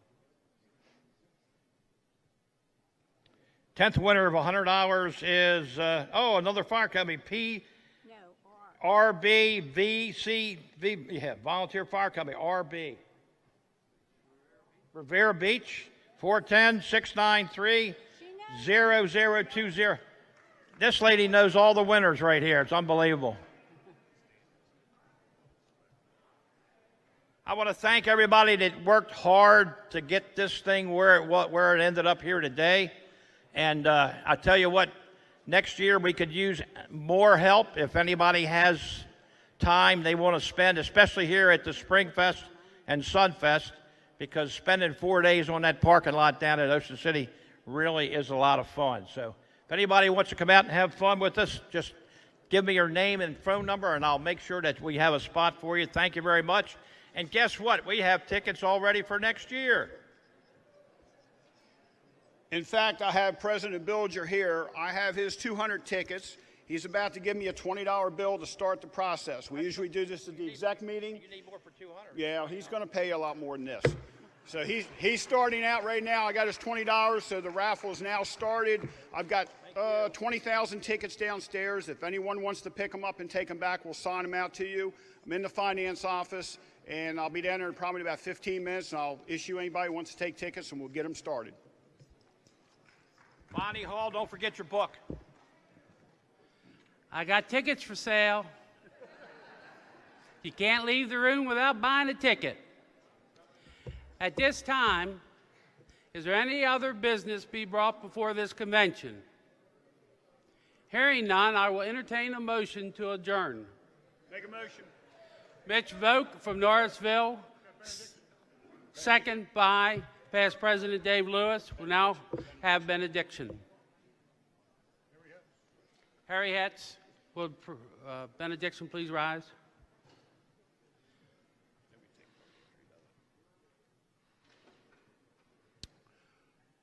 Almighty and everlasting Father, as we come to the close of our 125th anniversary convention, Father, we thank you for the dedication and the commitment and the lives of these men and women that have across the years sustained the fire service to protect their communities and have sustained the MSFA.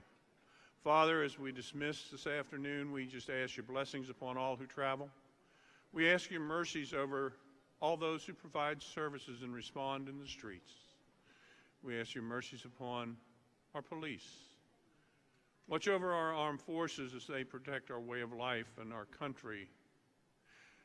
Reach out to those that need a touch of your healing hand. Comfort those that grieve. Grant us traveling mercies as we depart. We give you praise and thanks. Amen. All in favor of the motion for adjournment, say aye. Aye. All opposed? Be safe. Bye.